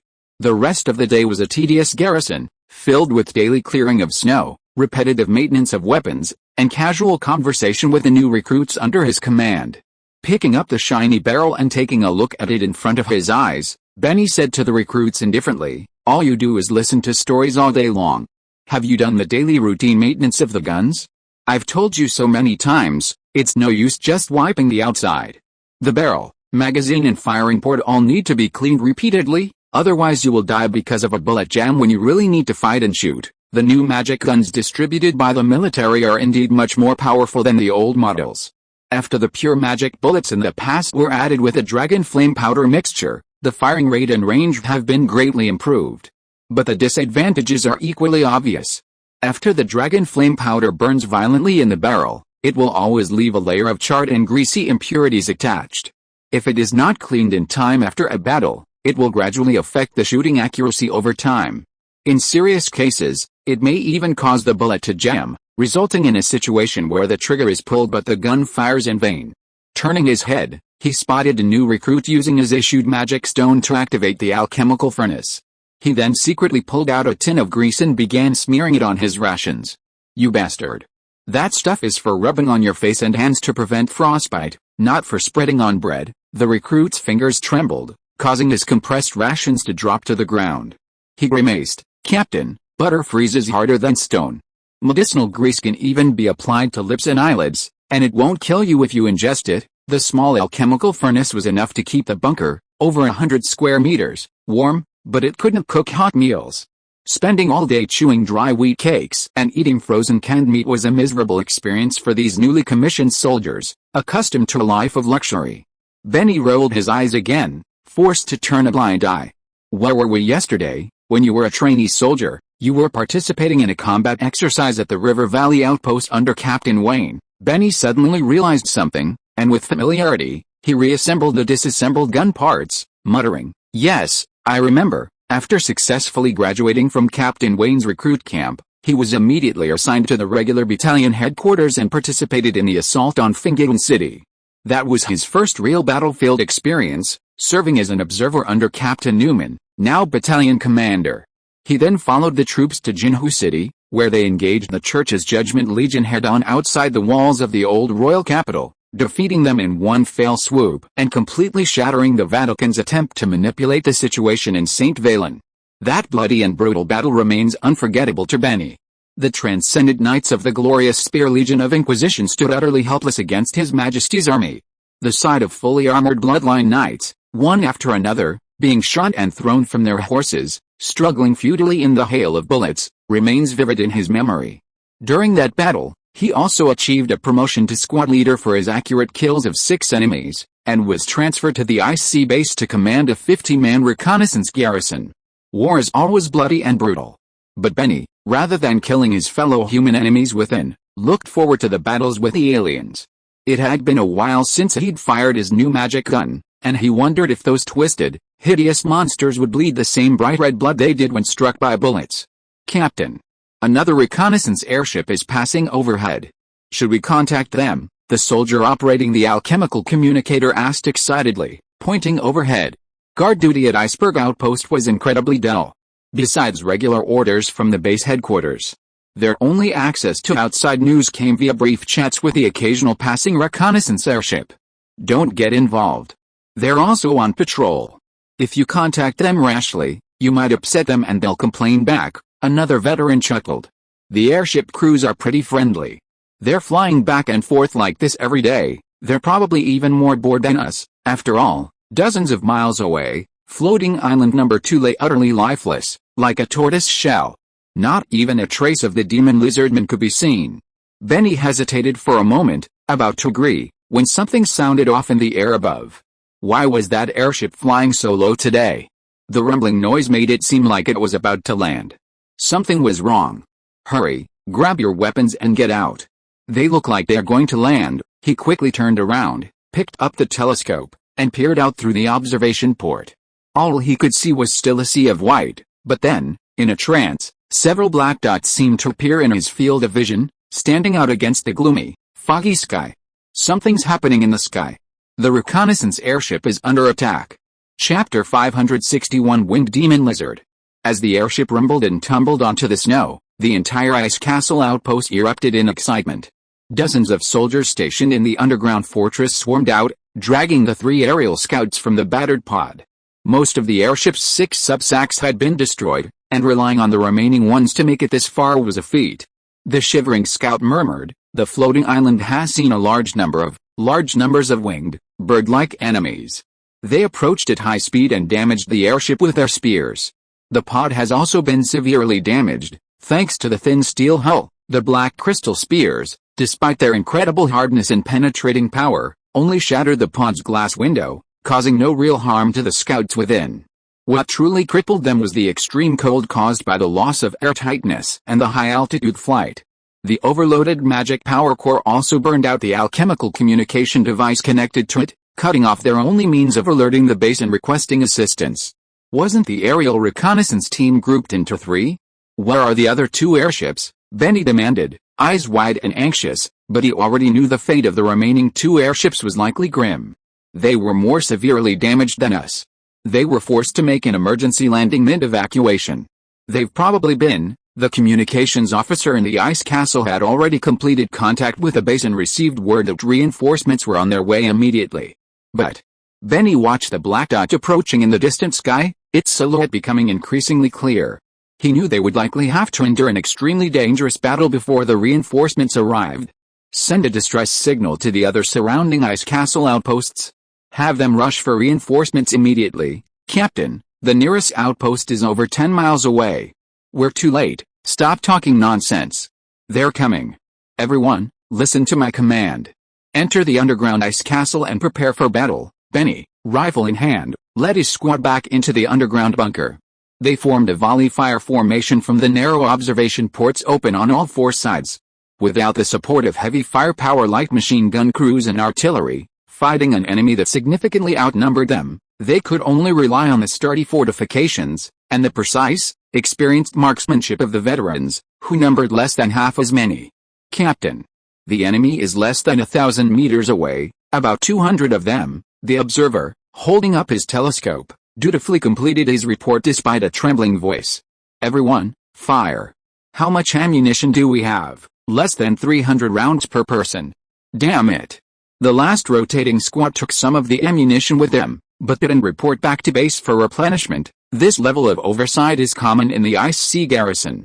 Since there's little evidence of fell orc activity around the Ice Sea, and the lizardmen from the deep ice haven't surfaced, most soldiers assigned there are based on a 1-to-2 ratio of veterans to new recruits, 1 veteran mentor and 2 new recruits, fostering rapid development through practical combat exercises and ultimately securing full commissioning.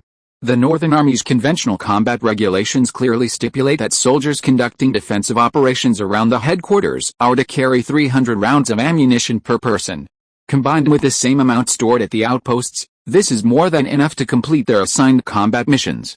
If they were facing a group of charging orcs, This ammunition would be enough to single-handedly execute them, even leaving enough to finish off any remaining ones after the battle.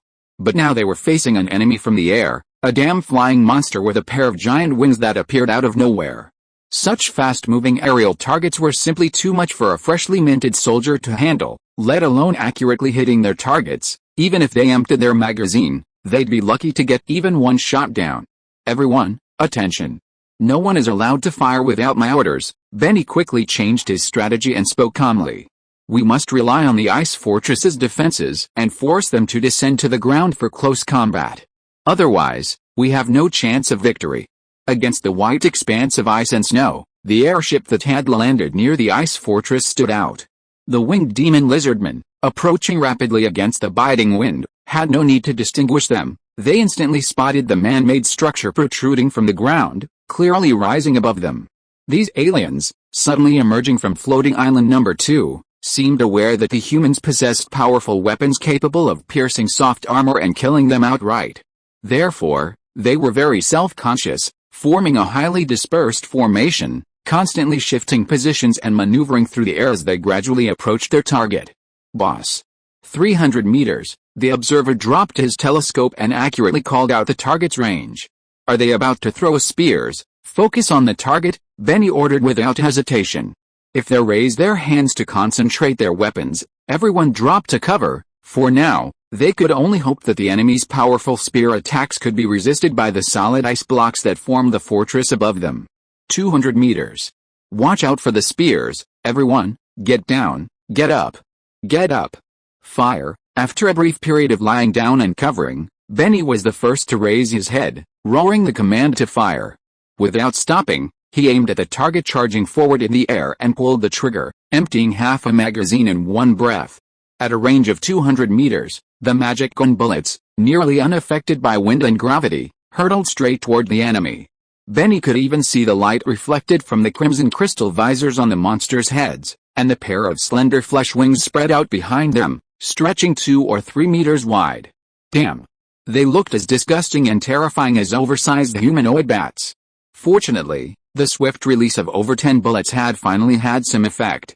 One of the winged demon lizardmen, while tumbling, was unlucky enough to be hit by a bullet, instantly ripping a large section of its neck apart. The immense force blew its head off, pausing in midair for a second before plummeting to the ground, spurting a spray of black and red blood. The ice bricks of the fortress above them rustled, and icy shards rained down on every soldier. Needless to say, this was the result of the black crystal spears piercing the ice wall. Fortunately, the fortress was well built, and it managed to block the enemy's initial attack. Hold fire. Wait until they hit the ground, Benny yelled, lowering his head to reload his second magazine. When he looked up again, a massive black figure, wings outstretched, suddenly swooped down in front of the fortress. It raised its hand, and a blinding red light erupted from its palm, shooting towards the fortress's open observation port. Get out of the way, Benny instinctively pulled away the observer who was about to fire back. Chapter 562, Fight to the death and total annihilation. With a loud crack, Benny was thrown back several times by the shockwave of the explosion. Amidst the chaos, a warm, fishy liquid sprayed all over his head and face. When he opened his eyes, the observer's left arm, pinned to the shoulder, was completely gone. 2 other soldiers in the bunker, unable to dodge, were struck directly by the red lightning that shot through the observation port. Without even a scream, they were instantly blasted into charred, bloody fragments. Sticky, foul-smelling blood splattered everywhere, and the narrow observation port was shattered, leaving a gap wide enough for anyone to crawl out. It was red lizardmen. Red lizardmen with wings and the ability to fly. They not only wield blackwater weapons and spears, but can also manipulate and unleash terrifying red lightning. The young observer opened his mouth and his arms, a stream of fine pink blood foam pouring out, but no words came out. Benny felt his brain pounding with blood. He couldn't panic. He gritted his teeth, dragged the observer to the corner of the ice fort, and reapproached the blasted breach. The defenses have been breached. All soldiers, take cover. Ignore targets in the air, fire back at the enemies landing on the ground. 2 more lightning bolts struck with unparalleled swiftness, blasting away half the top of the ice fort. Huge, heavy ice blocks thundered down, burying several soldiers hiding in the corner. Benny seized the moment after the enemy's red flash, exchanged a quick glance with a veteran, and simultaneously stood up from a half-crouch, aiming his gun. 2 bullets, from both sides, pierced the enemy's chest. The crossfire left him no time to dodge, and he fell to the ground. Without the cover of the ice fort's roof, the winged lizardmen abandoned their attempt to descend to the ground and launched their attack. Instead, a team flew low, swarming the damaged defenses, dropping crystal spikes and spears, forcing the garrison's soldiers to shift cover and position to avoid the dual attack from both ground and air. Fortunately, the veterans led by Benny remained undaunted. Drawing on their vast combat experience and precise marksmanship, they engaged the enemy in a desperate struggle, navigating the half-buried fortress corridors and the ruins of the damaged fortifications. Whenever the lizardmen attempted to force their way into close combat, they were met with a barrage of suppressive fire, forcing them to regain their winged air or glide back on their wings. For a moment, the battle descended into a strange stalemate, with neither side seemingly powerless to defeat the other. With a crisp snap, Benny unsnapped his empty magazine and instinctively reached for his waistband. It was gone.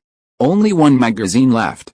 He glanced at the veterans nearby for help, but before he could speak, he saw the others share a look of distress. Everyone's ammunition supply was nearly depleted. He hooked his foot around the belt of a fallen soldier and slowly dragged him into the bunker trench. He reached out and felt around his waist, and sure enough, it was empty. A veteran, cowering behind an icicle not far behind him, fired a shot, forcing back the enemy overhead. He hummed at Benny, "Boss, stop searching. We've already checked the ammunition on those unfortunate guys." Benny gritted his teeth unwillingly and turned to say, "Surround the collapsed ruins and retreat to the western corridor." "Hold that.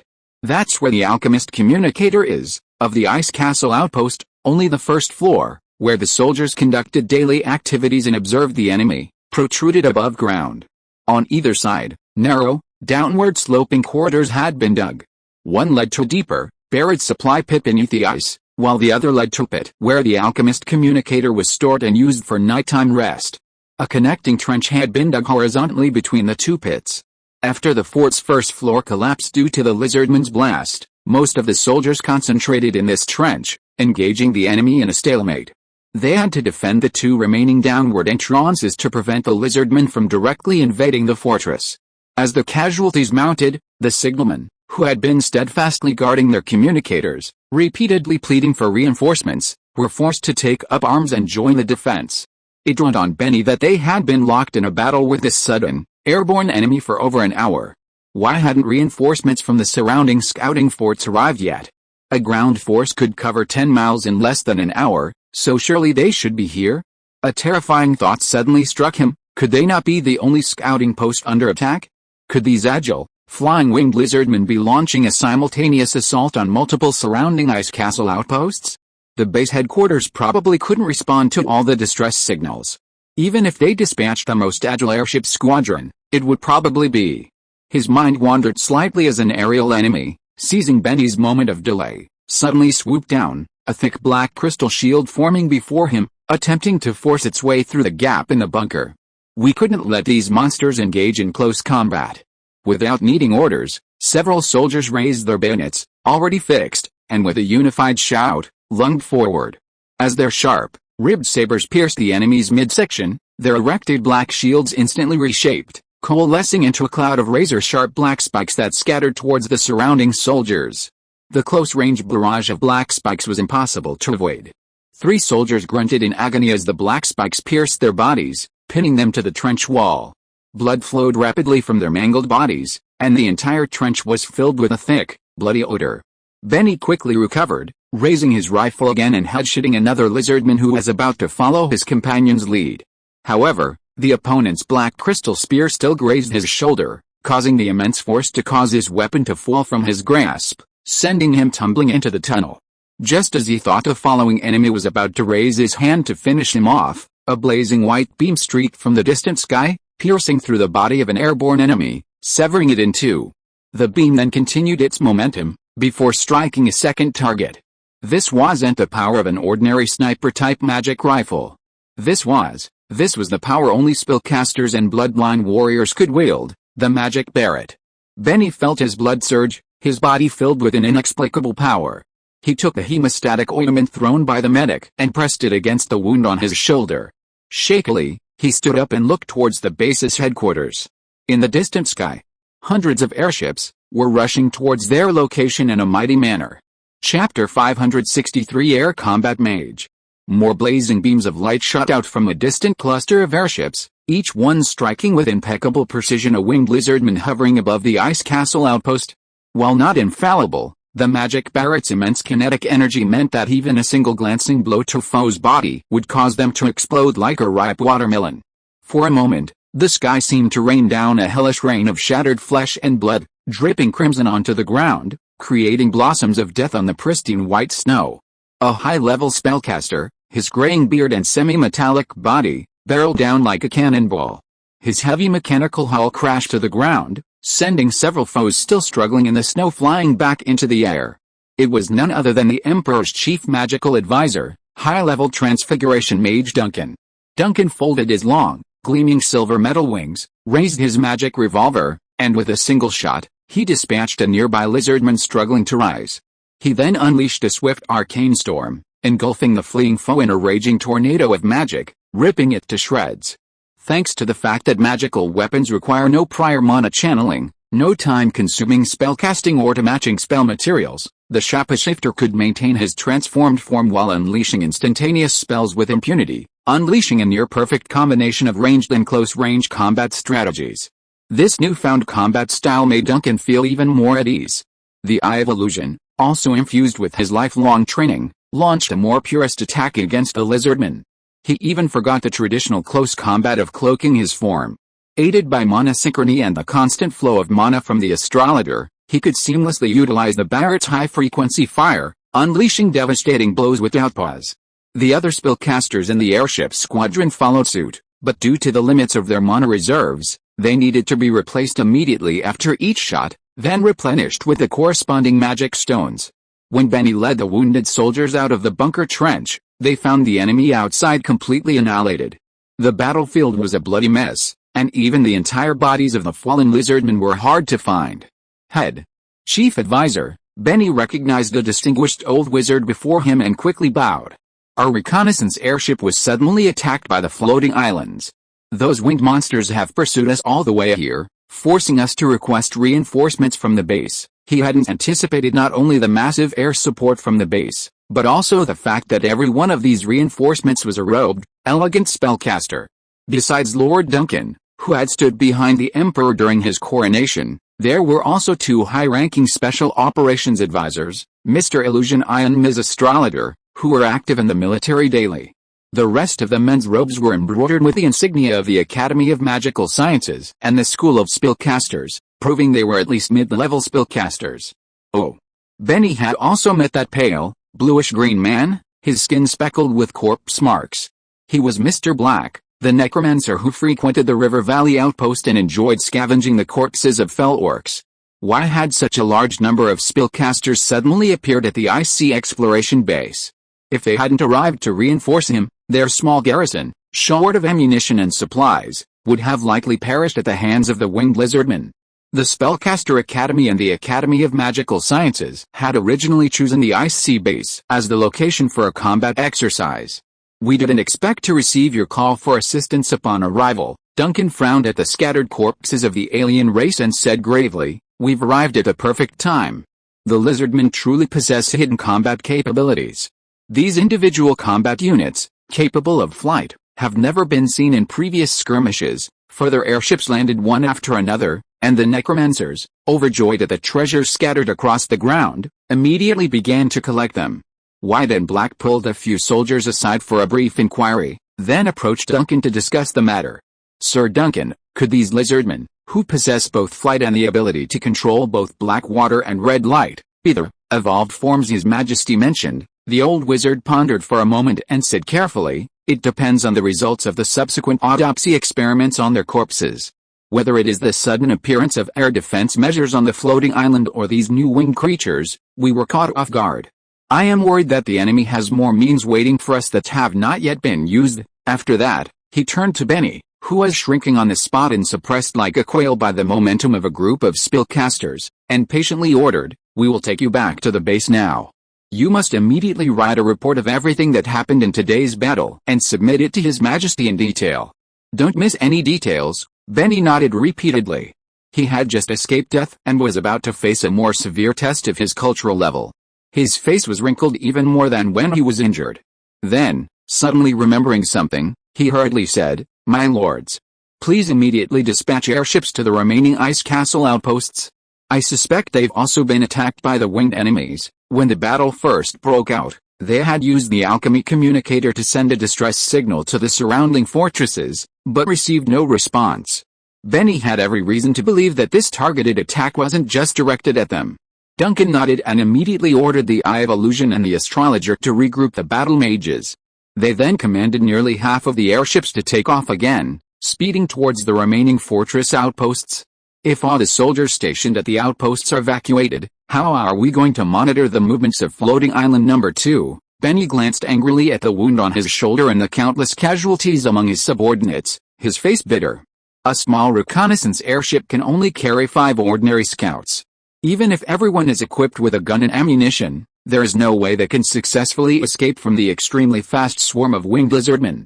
2 of the 3 airships responsible for patrol reconnaissance today were unfortunately lost and crashed." Duncan chuckled and said lightly, "They plan to use the winged people to attack as quickly as a swarm of insects, invading and sweeping our fortifications.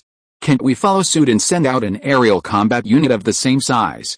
Duncan had to admire Harvey's strategic foresight and foresight. Before the enemy's winged ones even showed up, he was already intensively preparing how to deploy the mid-level mages from the Spellcaster College and the Magical Science Academy into battle groups, allowing spellcasters to participate in the fight against the alien enemies.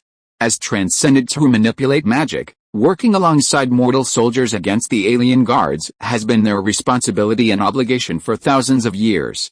Chapter 564, Legend arrives. Accompanied by a low and long whistle, a magic-powered train dragging 7 or 8 carriages slowly entered the central station.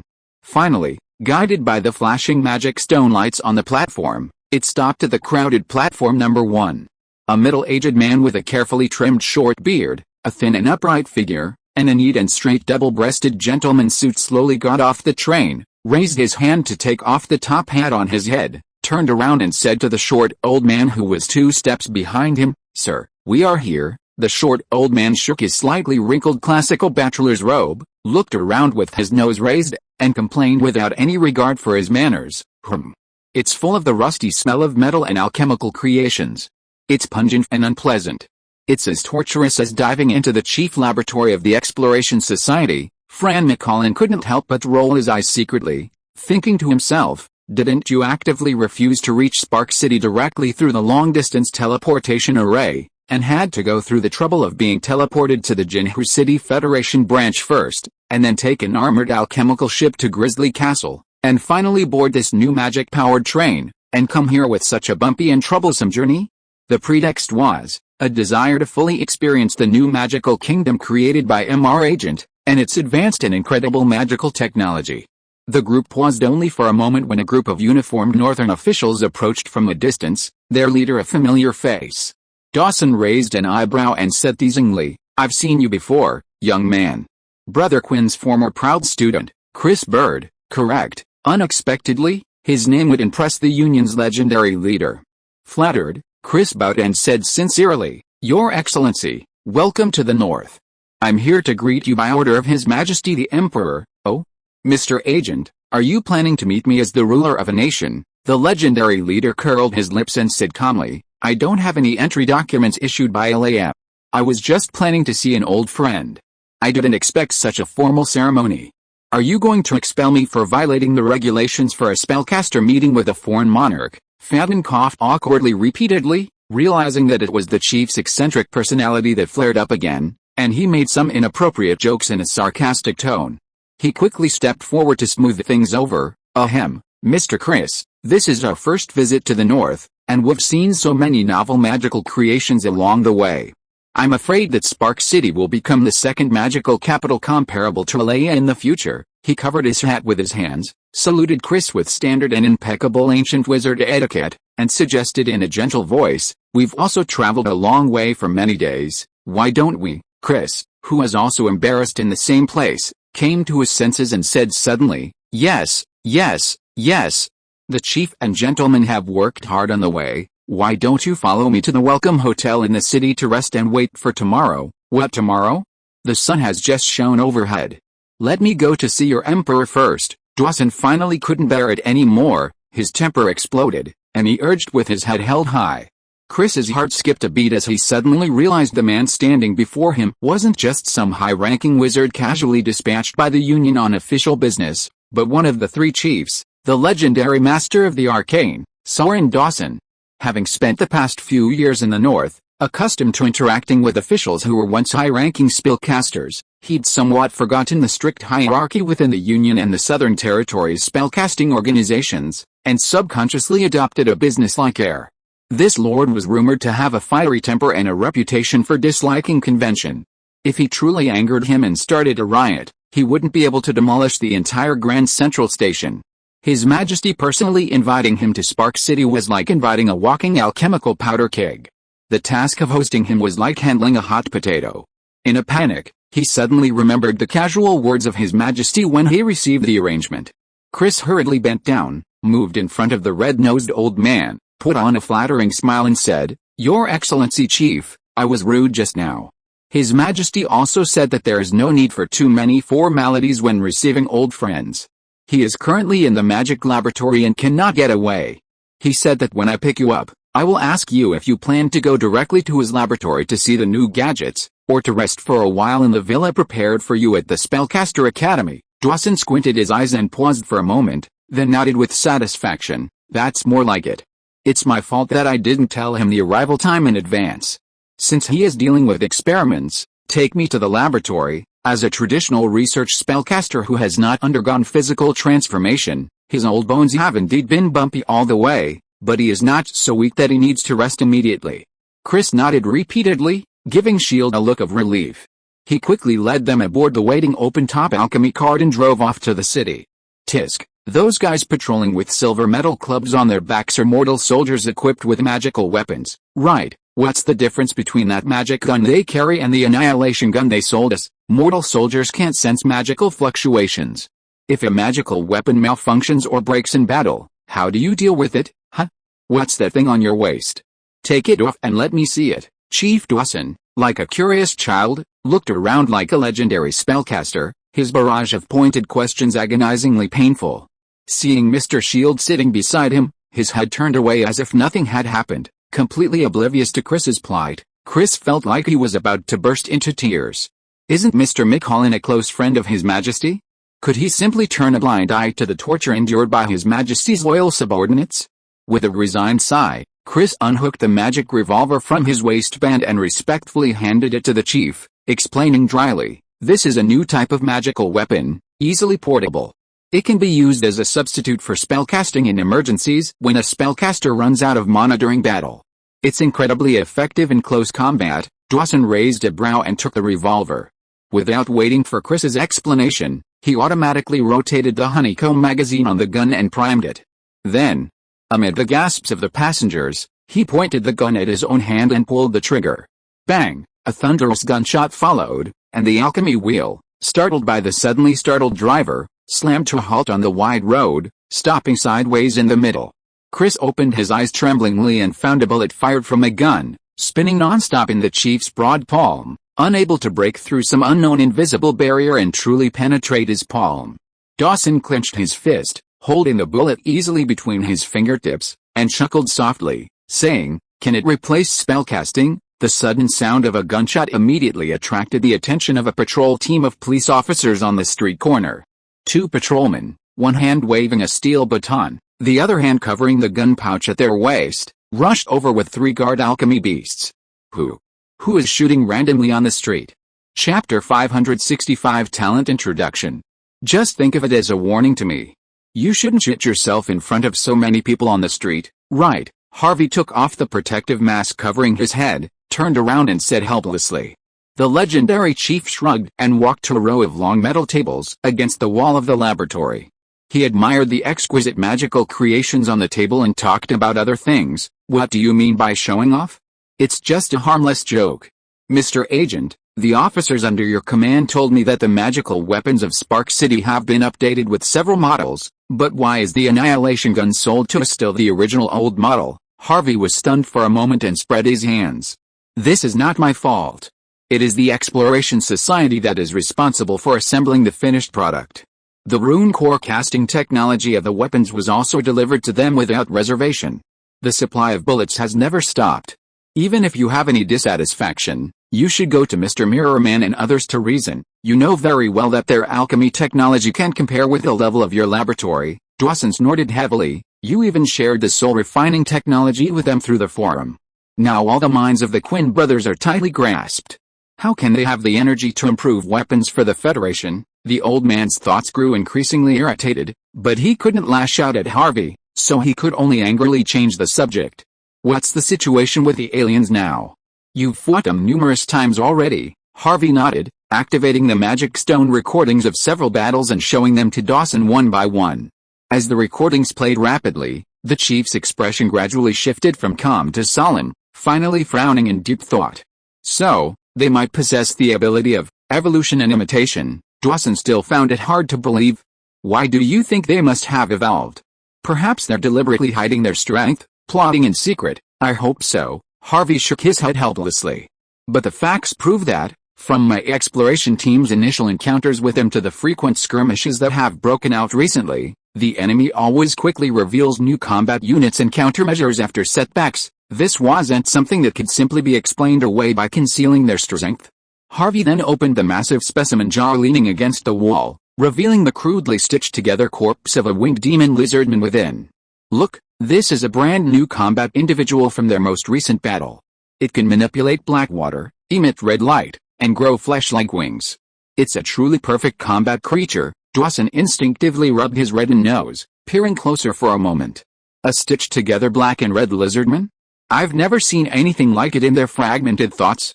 This couldn't possibly be a creation born from their original home. The demon lizardmen, spawned from the giant cocoons within the deep-sea craters, all had slender limbs, twisted joints, and a unified body like a humanoid spider.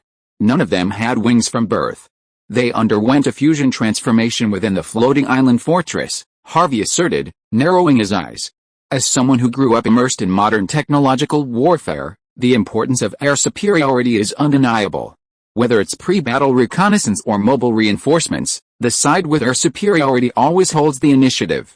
This is the source of Harvey's confidence in winning this clan war. With a fully organized fleet of airships, combined with the firepower of ground forces, he is fully confident that he can establish defensive positions along the enemy's main invasion route and confront the demon lizards head-on. However, the prerequisite for all this is that air superiority must be maintained at all times, and these winged demon lizards who suddenly appeared out of nowhere must not break their monopoly.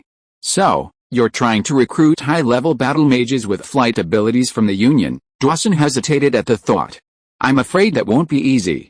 Gallagher won't agree. The entire Southern Territory Spellcaster Union boasts only about 300 high-level combat mages, half of whom serve year-round in the demonic battlefields of the Evil Moon Mountains. The remainder are mostly stationed at Union headquarters in Alayam. Neither side can arbitrarily withdraw personnel, as otherwise, gaps in security and defense could easily invite desperate raids from the Vatican's Divine Punishment faction or harassment from other underground spellcasting organizations opposed to the Union. Black Rock City couldn't be short of manpower at all times. With Harvey's advance warning, Gallagher had dispatched several exploration teams and discovered unusual demonic troop movements.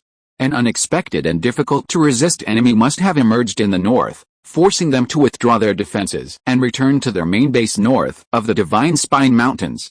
Seeing that Chief Dawson had clearly misunderstood, Harvey quickly explained, "No, I'm not planning to borrow high-level battle mages from the Union.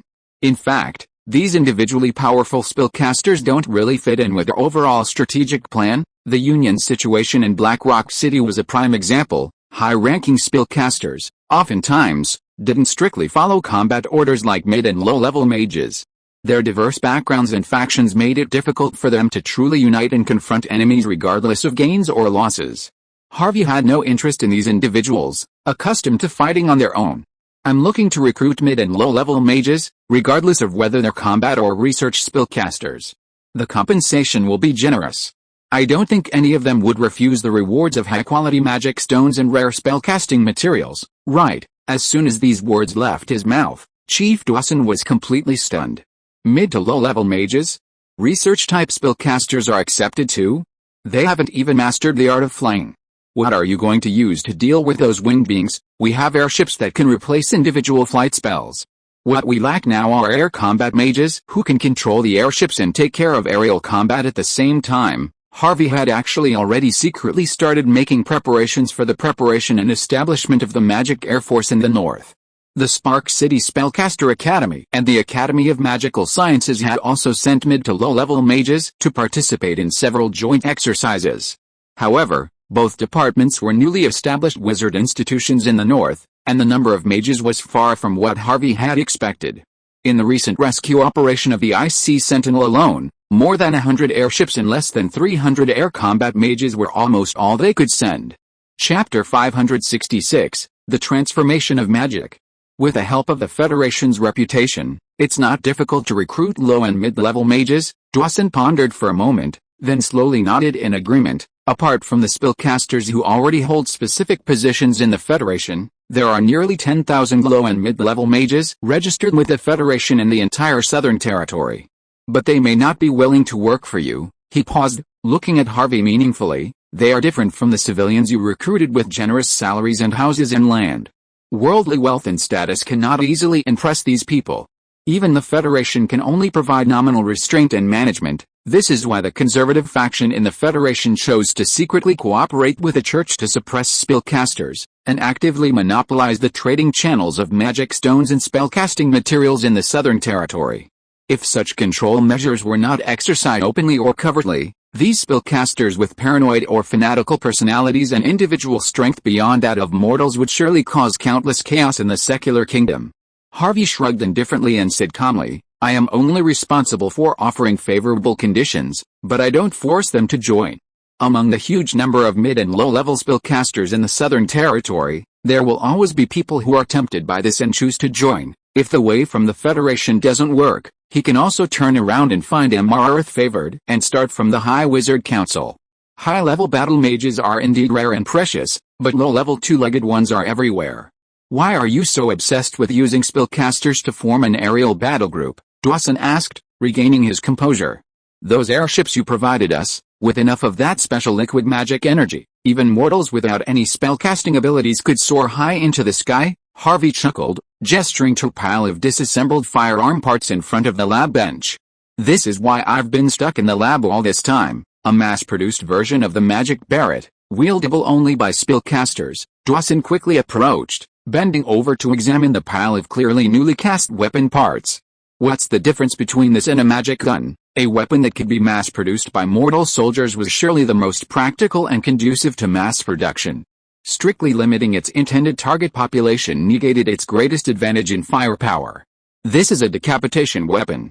It was developed and trial-produced a long time ago and successfully deployed in combat. Harvey expertly assembled the Barrett and began to describe it to Dawson. The alchemical sight, with an ultra-long-range shooting range of nearly 3,000 meters, can only be used with a caster's strong mental talent. Most importantly, when using it in battle, there is no need to carry magic bullets with you. The magic power stored in the caster himself is a natural ammunition depot. As long as the magic power is guided and infused into the energy conversion core of the gun, the target can be sniped without any gaps in casting spells. Hearing this, Dawson couldn't help but breathe slightly faster, and asked in surprise, doesn't that mean, this is a gun of annihilation with super long range and almost unlimited bullets? Harvey handed the slightly heavy Barrett to the chief and said with a smile, if the user is a legend like you, it can indeed be called unlimited.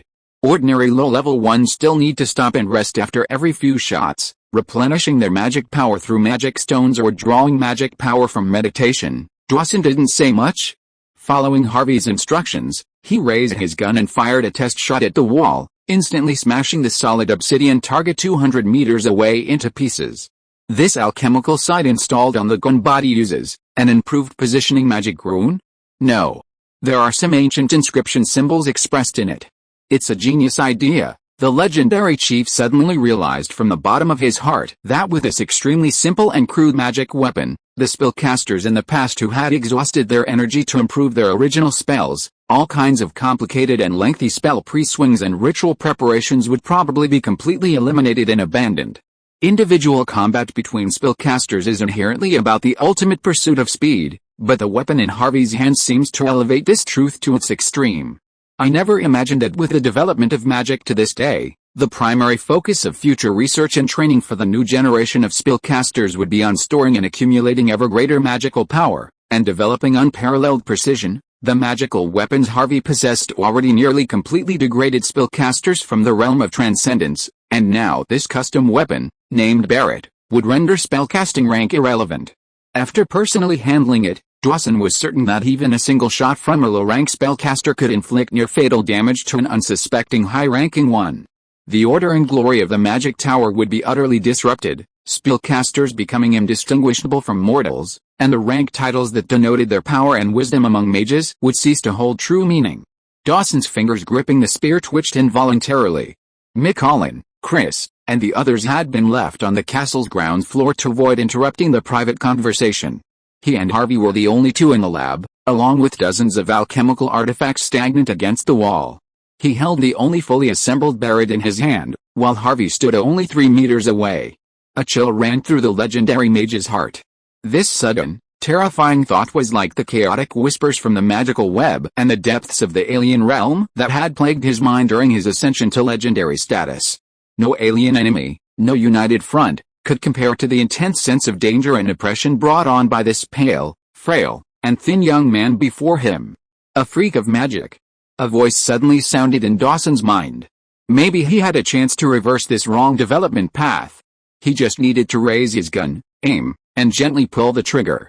Harvey suddenly sighed and said softly, "Sir, the one standing in front of you is just a puppet." Dawson suddenly came back to his senses, slammed the Barrett on the metal laboratory table with a clang, and said to Harvey angrily with some embarrassment, "Are you testing me?" Harvey spread his hands. "My attitude depends on what you think in your heart. After all, in addition to you, Lord Sereth will also arrive soon."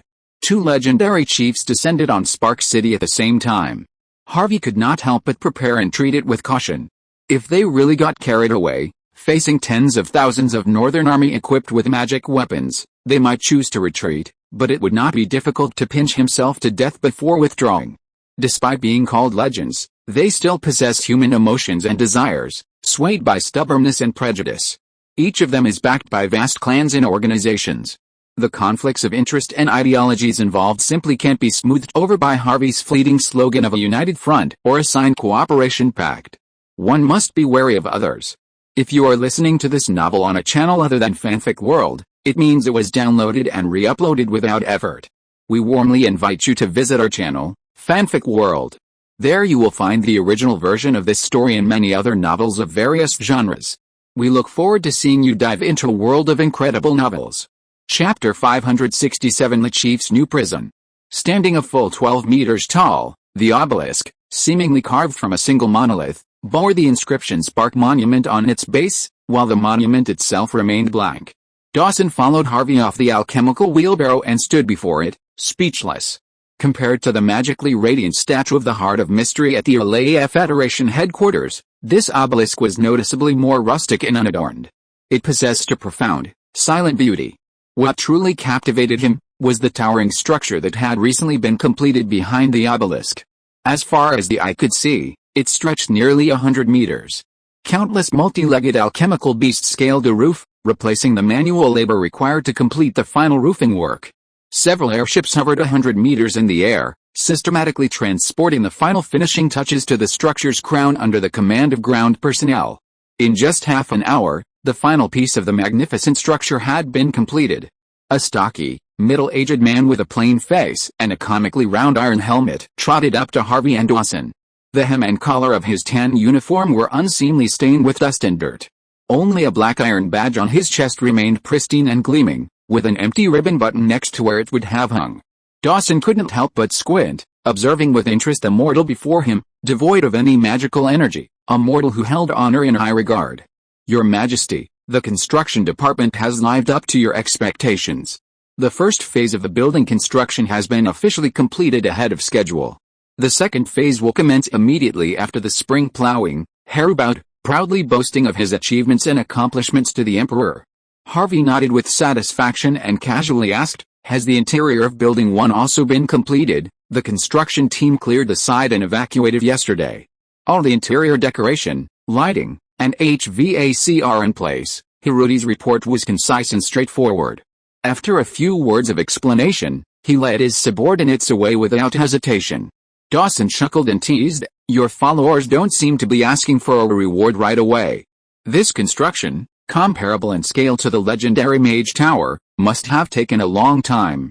It must have cost the entire city a lot of resources and financial resources, right? If this leader of the construction work were in a lair, he would have received a promotion reward from the Mage Lord, a bloodline awakening ceremony personally performed by him." Harvey looked at Dawson in surprise and said slowly, "Ask for a reward? I pay them generous salaries and allowances. Those who have made outstanding contributions will also receive special awards at the year-end commendation ceremony. What else do you want?" He pointed casually at the towering single building before him and said casually, "This 16-story building is only the first phase of construction, which started last winter. There are still phases 2 and 3 to go. Complete completion will probably wait until the first anniversary of my coronation." "What? Last winter?" Dawson was stunned and opened his mouth dryly. "You built the 100-meter-high Babel Wizard Tower from scratch last winter? Relying on these mortals and a group of alchemical creations?" Fadden stood behind the two of them with an embarrassed expression. He came forward and whispered, "Chief, they have a brand new alchemical product. I think it's called concrete." The legendary chief took 2 steps back, looked up again and took a few glances, and squeezed out a sentence with difficulty. "Earth? Isn't this a tower built of stone? It's a brand new magical material that has never been discovered in the north before." He closed his eyes and concentrated his mind without giving up. The vast and boundless mental power swept silently across the entire construction site. Then he frowned and opened his eyes. "Bullshit. Apart from the 2 energy-gathering arrays you set up at the bottom and top of the building, I didn't sense any magical fluctuations. There is no magical energy escaping from the entire building itself, and there are no traces of rune inscriptions on the outer walls or inside." Harvey felt he couldn't explain it to this old-fashioned man, so he could only shrug helplessly. "Concrete isn't a magical substance. Just think of it as an alchemical compound. Not everything incomprehensible is magical. Mortals can create wonders with their own hands that rival the might of magic." With that, he quickly led Dawson, who didn't put on airs, but kept mumbling, into the building. This building was originally intended to house the families of soldiers with outstanding contributions and combat merit in the Northern Army. "If you, Salas, and Sir Gallagher hadn't insisted on joining my new federation, I wouldn't have rushed them to work so hard to deliver the project by spring." Harvey wasn't flattered by the 3 legendary spellcasters' personal offer to join the North's new spellcasting organization. Instead, he felt it was unreasonable. Refusing would have been rude, but agreeing would have required consideration for their status. At least, he had to provide them with a place to stay commensurate with their status, right? This newly completed building could be used as the future office building for the Northern Federation, which wouldn't be a disgrace to the legendary chief. Dawson immediately understood, a satisfied look on his wrinkled face. He pointed shrewdly at the sky and the ground. 2 energy-gathering arrays, are they future experimental devices for Sereth and me? Not bad. I've long been interested in this energy instrument you developed. If the one you sent to Alair wasn't needed to maintain Sereth's life, I would have dismantled it and studied it thoroughly." "No," Harvey refused decisively. "The energy-gathering arrays on the roof and underground of the building were specially made for His Excellency Sereth. They cannot be moved or dismantled in the slightest." He shook his head and had his personal guards deliver a magic stone that projected the huge construction drawings onto the flat stone ground. "Please see, the entire Federation building's future supply of mana depends on these 2 energy-gathering arrays connecting heaven and earth.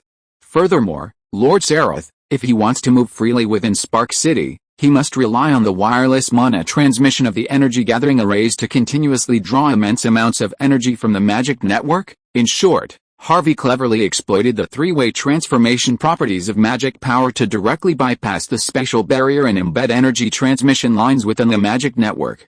These energy nodes appear only as energy nodes in the real world. Using magic floating programming, These nodes constantly shuttle between the two worlds, enabling uninterrupted energy transfer. Thus, using this Federation building as a signal base station, the entire Spark City is enveloped in a magical wireless network. This way, Lord Sereth will no longer complain about me setting up a prison for him, imprisoning him in the darkness beneath a mine. Once we activate the Heaven and Earth energy array and fetch him from a lair, he should be satisfied with his new cell, Harvey explained non-stop, a look of complacency plastered across his face. However, he failed to notice the expressions of the legendary Chief Dawson and the head of the Federation's Magical Affairs Department, both standing beside him, changing from puzzlement to shock and astonishment, and finally to confusion and bewilderment. Chapter 568 Joining Hands. I'm old. Dawson stood in front of the French window with a complicated expression, looking at the magnificent and brilliantly lit northern city below him. The falling night and the biting cold wind of late winter did not affect the endless stream of people on the streets at all. Every ordinary person had a hopeful smile and a satisfied expression on his face. In the past, I knew very well that my fighting strength was far inferior to that Gallagher guy. When it comes to controlling the situation and manipulating the Federation's political skills, I can't catch up with Sereth, who was born in an ancient magic family, so I could only lock myself up in the Mage Tower in the Sky Realm, studying the mysteries day and night, praying that the ultimate door to magical wisdom would open to me before the two of them. The old chief lowered his head, which was always high, and whispered dejectedly, but today, when I came to Harvey's city, I realized that I only have the glorious name of a legend, but in fact I am just a poor guy lying in front of the crack of the door and peeping in vain. And this magical freak who suddenly appeared. He is the chosen one who has the ability to push open the door and enter it to explore the truth. Before receiving Harvey's invitation and officially setting off for the north, Dawson sorted out all the high-ring arcane magic that he had personally developed and improved for nearly 20 years, and brought along many acclaimed theoretical documents published over the years. He intended to show this rising, eccentric genius of the magical world firsthand the treasures he had plundered from the vastness of magic. His research into mental power and consciousness was unparalleled in the magical world, and he was only a step away from founding a new school of spellcasting. Reality had dealt him a crushing blow. Among the countless bizarre creations Harvey had created, the proud status of spellcasters had been shattered. The pursuit of individual breakthroughs was no longer the goal. The weakest, low-level researcher could easily raise a magic spear and challenge the higher-ups. Even mortals, whom he had never paid any attention to, could, under Harvey's leadership, instantly build towering structures comparable to magical miracles. What reason could the Transcendents have to regard the common people as ants? When we first met yesterday, he was testing me again and again, and I've had the delusion of completely suppressing him more than once. Faden's heart skipped a beat when he heard this, and he said in a trembling voice, "Chief, you see him as a threat. Kilthuga. Harvey will become an enemy that hinders the future of the Federation." Dawson turned around, raised his eyes and glared at his subordinate, and said speechlessly, "I'm old, but not confused. How could I not know about your relationship with him? If I really planned so, why would I bring you along?" Without waiting for Faden to explain in a panic, the legendary chief waved his hand with emotion. "Don't be in a hurry to show your loyalty to me. You, Phil Holden, the Quinn brothers, and those guys from the High Wizards Council, the magic leaders of the elves and dwarves, you actually regarded him as a leader you can rely on in the future in the Forum a long time ago, right? The Spellcasters Union, an outdated organization with turbulent internal factions, and the more traditional and conservative 7 wizarding kingdoms. We have long been left behind without realizing it. At this moment of infiltration by the church and facing powerful alien enemies, we are still indulging in the dusty glory of the past without realizing it." Dawson chuckled self-deprecatingly. Harvey instilled the theoretical system of soul casting into the Quinn brothers. The Exploration Society terminated the ultimate research on the artificial god and is now secretly following his instructions, planning to use some strange method to incorporate the souls of the 2 supreme chiefs into the same alchemical body, and ascend to legend through the fusion of souls.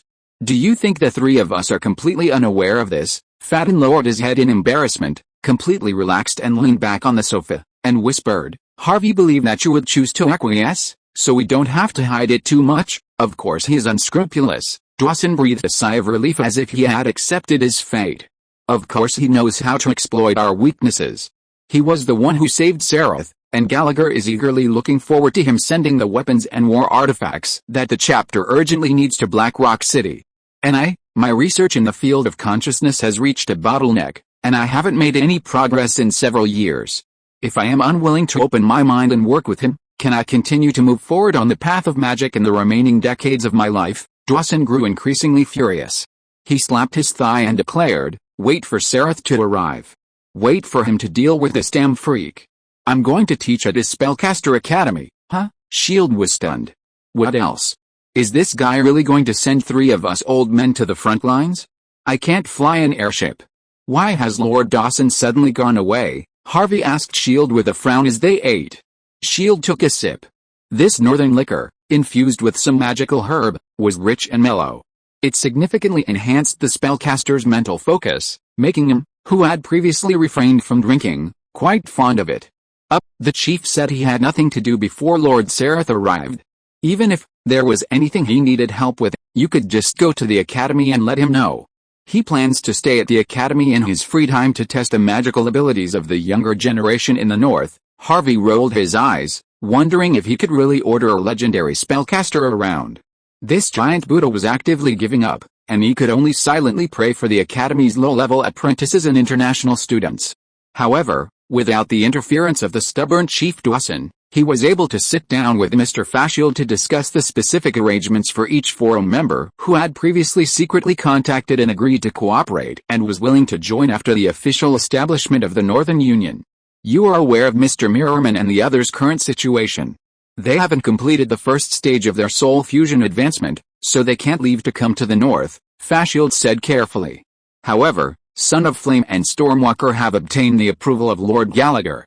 They will soon lead a 100-man Mage regiment to the north as high-ranking representatives of the Black Rock City Combat Division of the Union to visit and learn. The vast majority of them will also join the new Union as individuals with the tacit approval of the 3 chiefs.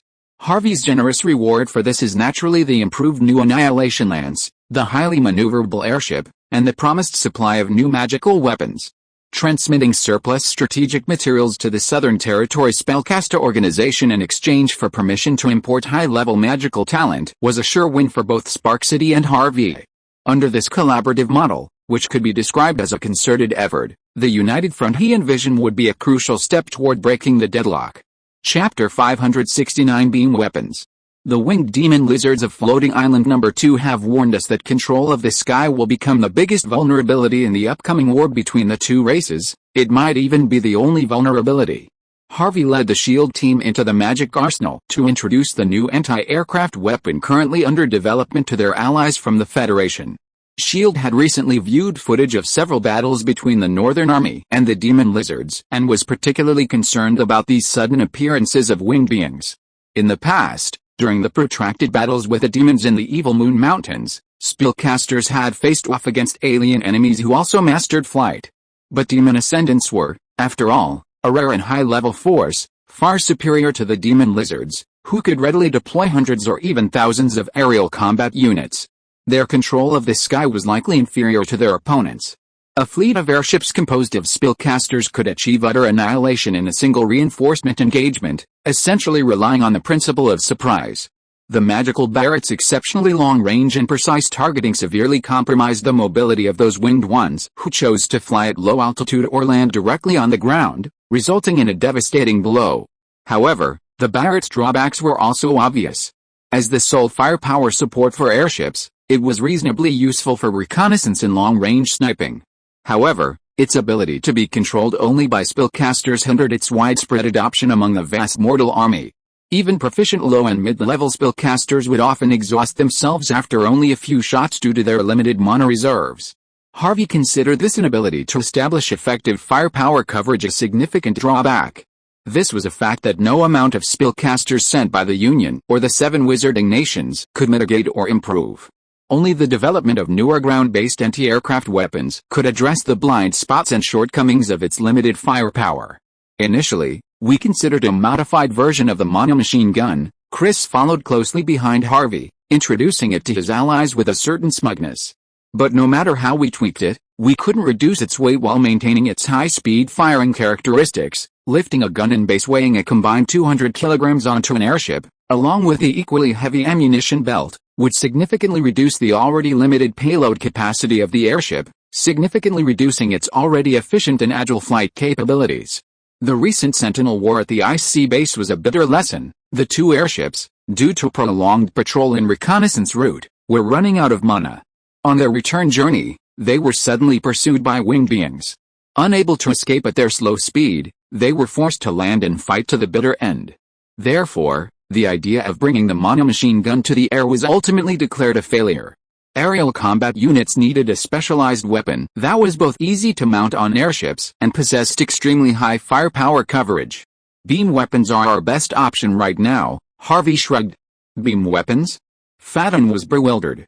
He couldn't imagine the new weapon Harvey was talking about. Even the obviously coined word beam sounded strangely unfamiliar to him. How did it even relate to mana? Harvey hadn't brought his close friend on a tour just to show off or to make him look awkward. He immediately led them into the weapons factory's underground weapons testing room and showed them the prototype of the beam weapon. On the weapons racks at a thick, roughly 1 meter long barrel, slightly larger in caliber than a mana gun. Its surface was covered in intricate magic conducting inscriptions. A flexible metal tube connected to the end, terminating in a strange square box. Fadden approached for a closer inspection, discovering that the thick barrel wasn't completely hollow. Instead, it was filled with an extremely fine, delicate honeycomb structure. However, the size of the honeycomb crevices meant it couldn't even allow a normal magical bullet to penetrate, let alone eject ammunition from the barrel. Harvey clapped his hands, and Guard Captain Tommy stepped forward. With the assistance of 2 soldiers, he donned the rectangular case with a belt and buckle and strapped it onto his back. Then, gripping the handle at the rear of the honeycomb barrel, he lifted it and assumed a standard standing shooting stance. Is this a magical gun? Fadden was completely bewildered. He had previously attempted to decipher the magical runes on the weapon's surface, but most of them expressed concepts of convergence and guidance. The runes governing energy flow on the familiar Spear of Annihilation, however, centered on amplification. Harvey explained with a smile, the weapon canisters carried on his back, the connecting metal pipes, and the honeycomb-shaped main gun structure. Mr. Fadden, do you see any resemblance to anything in them? A familiar image suddenly flashed through Fadden's mind, and he snapped back to reality, suddenly realizing, the Blackwater weapon canisters of the Lizardmen. Have you successfully cracked their use of Blackwater weapons? When Harvey transported the Lizardmen captives to a lair, he also brought a number of captured Blackwater weapon canisters, some of which still contained unused portions of the strange Blackwater. But to this day, the Federation's research department has yet to fully decipher the composition of Blackwater itself, let alone understand how it functions as a carrier. Their use of this liquid weaponry is completely different from human understanding and research of magic, leaving traditional spellcasters helpless, even with their vast experience. The secret of the Blackwater is the core of this ethnic group's survival. How can it be cracked so easily? Chris said with a bitter expression. We just borrow their inspiration for weapon use and imitated an equally pure energy weapon. In some aspects, the two are similar. Fadden was stunned for a few seconds, and asked dryly, pure energy weapon? Do you mean, pure magic energy? Pure magic energy is indeed ubiquitous in the magic network as the basis of the entire alien space plane. The direct application of pure magic energy also frequently appears in Harvey's research results. As early as more than a year ago, Harvey had secretly output a theory of the 3 forms of magic to most of the members who had a close relationship with him in the Spellcaster Forum, either through guidance or communication. But from the beginning, most high-ranking members held a common stance: pure magic energy, untransformed, could not be directly manipulated by a spellcaster.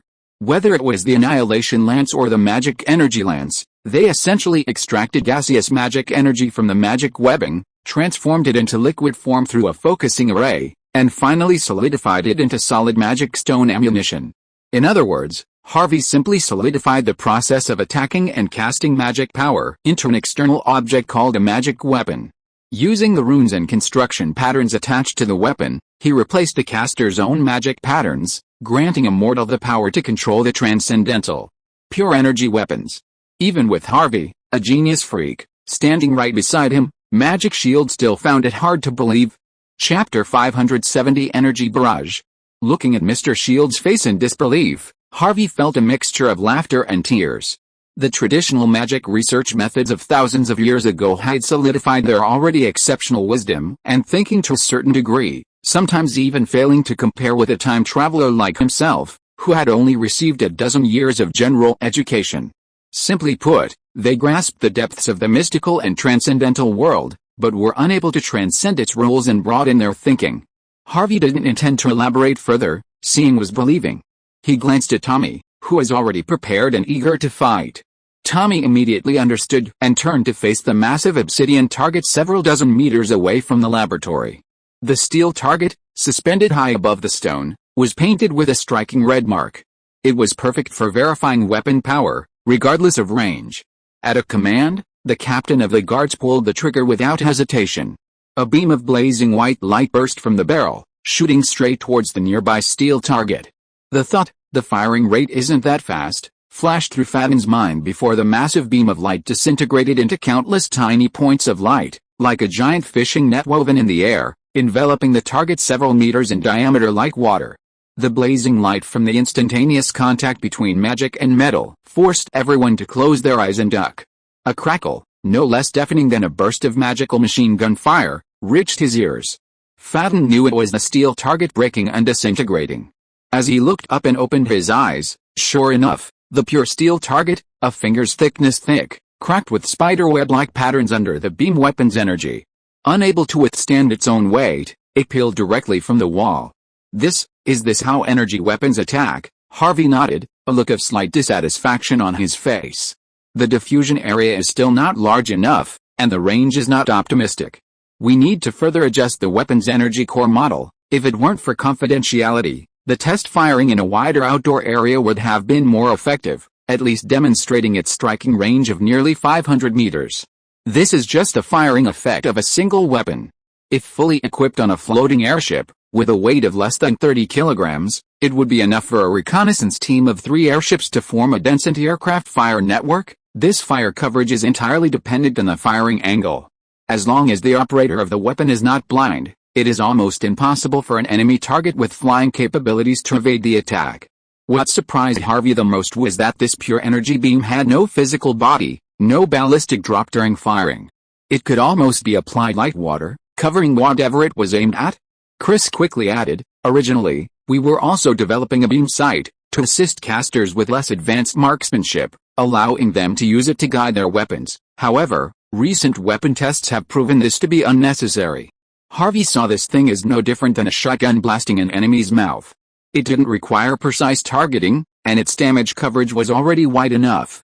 Shield, recovering from his shock, demanded, "Since it's a weapon designed to be mounted on the airship, why does it need a storage tank for carrying it on the back?" "Of course, it's for dual use in the air," Chris waved his hand, patiently explaining. "In aerial combat, the beam weapon's energy pipeline is directly connected to the airship's fuel tank, effectively consuming the airship's liquid fuel. However, if forced to land on the ground, the direct connection is replaced with a portable system, using the storage tank to carry liquid mana for maneuverable combat. The main gun and energy tank weigh a combined 30 kilograms. For a bloodline warrior with enhanced physiques or an elite mortal soldier with specialized weight-bearing training, this might not be too much of a burden." Harvey patted Shield's shoulder with a hint of helplessness, sighing, "But for a spellcaster who hasn't undergone any physical transformation, especially a mid to low-level research wizard, it's probably too much to bear. Therefore, beam weapons will only be installed on airships in the future, while ground-based air defense forces will use a separate, portable model." In this regard, Harvey didn't mind a difference in status between spellcasters and ordinary soldiers. In his view, the right weapon, used by the right combat branch, yielded satisfactory combat results. It didn't matter if the cat was black or white, as long as it caught mice, it was a good cat. After the test firing of the new weapon, Harvey and Shield parted ways. Chris then led the Federation's allies on a tour of the alchemy laboratory. He, on the other hand, headed directly to the Academy of Magical Sciences. Dean Arturo was already waiting in the main building's lobby, leading a group of Academy members to greet him. "Mr. Arturo, have we made any clear progress or results in establishing contact with the Southern Sea Clan?" Harvey asked impatiently before even entering the reception room. Arturo bowed and slowly replied, "Your Majesty, members of the Academy's Central Plains necromancer cult and the Lambert family arrived in the Southern Seas 2 weeks ago, using the Harrow Chamber of Commerce's cargo ship. They should have successfully entered the Sea Clan territory by now. To facilitate this collaboration, the Academy had dispatched 10 academicians, leveraging their established connections with the Sea Clan to help Harvey obtain a reference to something only occasionally mentioned in a few magical texts and documents, the Abyssal Sea Chart. Rumor has it that the sea tribes of the Southern Seas were originally born in the western storm seas bordering the Evil Moon Mountains. Among these coral people, closely related to humans, are sea priests who can control and release water elemental magic. The most crucial part of a sea priest's ascension ritual is a journey from the Southern Seas, through the dense underground rivers of the Southern Abyss, back to their birthplace to celebrate their ascension at the center of the storm.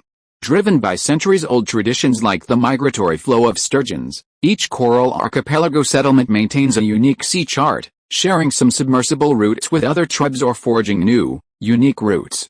If they could gather all of these, Harvey would have a direct grasp of the underground waterways of the entire southern region. At least 90% of the main underground rivers and underground lakes could be directly monitored and monitored. A living shield machine could easily drill hundreds of meters of crustal rock. Arturo's alchemical form couldn't reveal any expression, but Harvey could clearly sense from his hesitant tone that things weren't going smoothly. For the past few decades, the coral tribes that have formed partnerships with the esoteric cult and the Lambert family could negotiate, perhaps offering some urgently needed supplies, or perhaps some rare elemental magic and spellcasting materials. But those settlements in the outer seas might be harder to convince. They've rarely interacted with humans in the past. Chapter 571, Abyssal Sea Map. If, in the past, the initial contact with the allied aliens had led to a breakdown in cooperation, Harvey might have resorted to direct force, relying on his superior military prowess, insisting on prioritizing his own interests within the realm of firepower. However, this carrot-and-stick approach proved inadequate against the isolated Coral Sea people, who resided offshore. Not to mention the North and St. Valen, thousands of miles from the South Seas. Even their neighbor, the Kingdom of a Thousand Sails, Ferris, was powerless against these allies. The Royal Navy of Erisburg roamed the South Seas with unparalleled force, but the Sea people refused to engage in direct confrontation. While the coastal tribes occasionally targeted smuggling fleets, they would immediately avoid official forces, never resorting to exploiting their maritime superiority to easily antagonize human nations. Furthermore, many of the magical world's rare and hard-to-find spellcasting materials and potion ingredients come from the deep sea. While the Sea Clan maintains a relatively closed political relationship with the human race, they maintain long-standing private partnerships with many wizarding families. They also don't completely reject trade associations with backgrounds in spellcasting, supplying them with goods and supplies their tribe desperately needs. In short, barter based on the principle of equal exchange is acceptable, but using them as pawns, either openly or covertly, is unacceptable. For their clan, the Abyssal Sea Chart is not just an ordinary migratory route map passed down for a long time. Arturo pondered for a long time before slowly explaining. It is also a precious thing that represents the beliefs and traditions of their clan. If we don't pay a price that impresses them, it will be difficult to obtain all of it. Harvey nodded, sighed helplessly, and said, magic stones, materials, potions and special products that sell well on the sea. The North has long opened up trade with the Sea people through the mediation of the Pharaoh's Royal Chamber of Commerce. These things are indeed not bargaining chips that can be used to exchange for sea charts, but we don't know, what else do they want besides this? After all, the dwarves and elves are eager to learn and master magic from humans. Harvey can build a spellcaster academy in the North that is no less sophisticated than that in the South, attracting them to send young descendants of the tribe over one after another, and let the orthodox wizards from the Federation devote themselves to teaching. This attitude of proactive goodwill and tolerance and concession can easily establish a good cooperative relationship with the other party.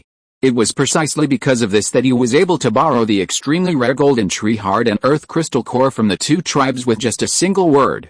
Winning over the rootless people of Isengard was even simpler and more direct. They yearned for oases in fertile land. The vast tracts of land in central St. Varen, acquired from noble lords, were uncultivated, allowing Harvey to generously grant them, earning the gratitude of these new immigrants. As for the Sea Clan, perhaps what they urgently need right now is to resolve the conflicts that have plagued them for hundreds of years with the Abyss Sea Clan. Prahl suddenly slapped his forehead and said with sudden realization, That's right. Completely controlling the Holy Coral City may be the vision that the Coral Sea Clan most desires to achieve right now. Abyss Sea Clan. Harvey was stunned and asked, the Sea Clan is also divided into two completely hostile tribal populations?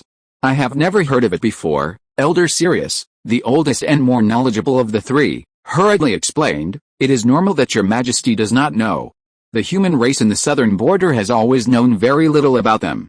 The Sea Clan was originally divided into the Coral Sea Clan living near the coast, and the Abyss Sea Clan entrenched in the distant sea, but this does not mean that the two split tribes are close relatives of humans. The Coral Sea Clan are after all outsiders who migrated to the southern border with humans and demons. They also have hands and limbs, and except for the gill organs and web feet on their cheeks that are different from ordinary people, there is not much difference from humans.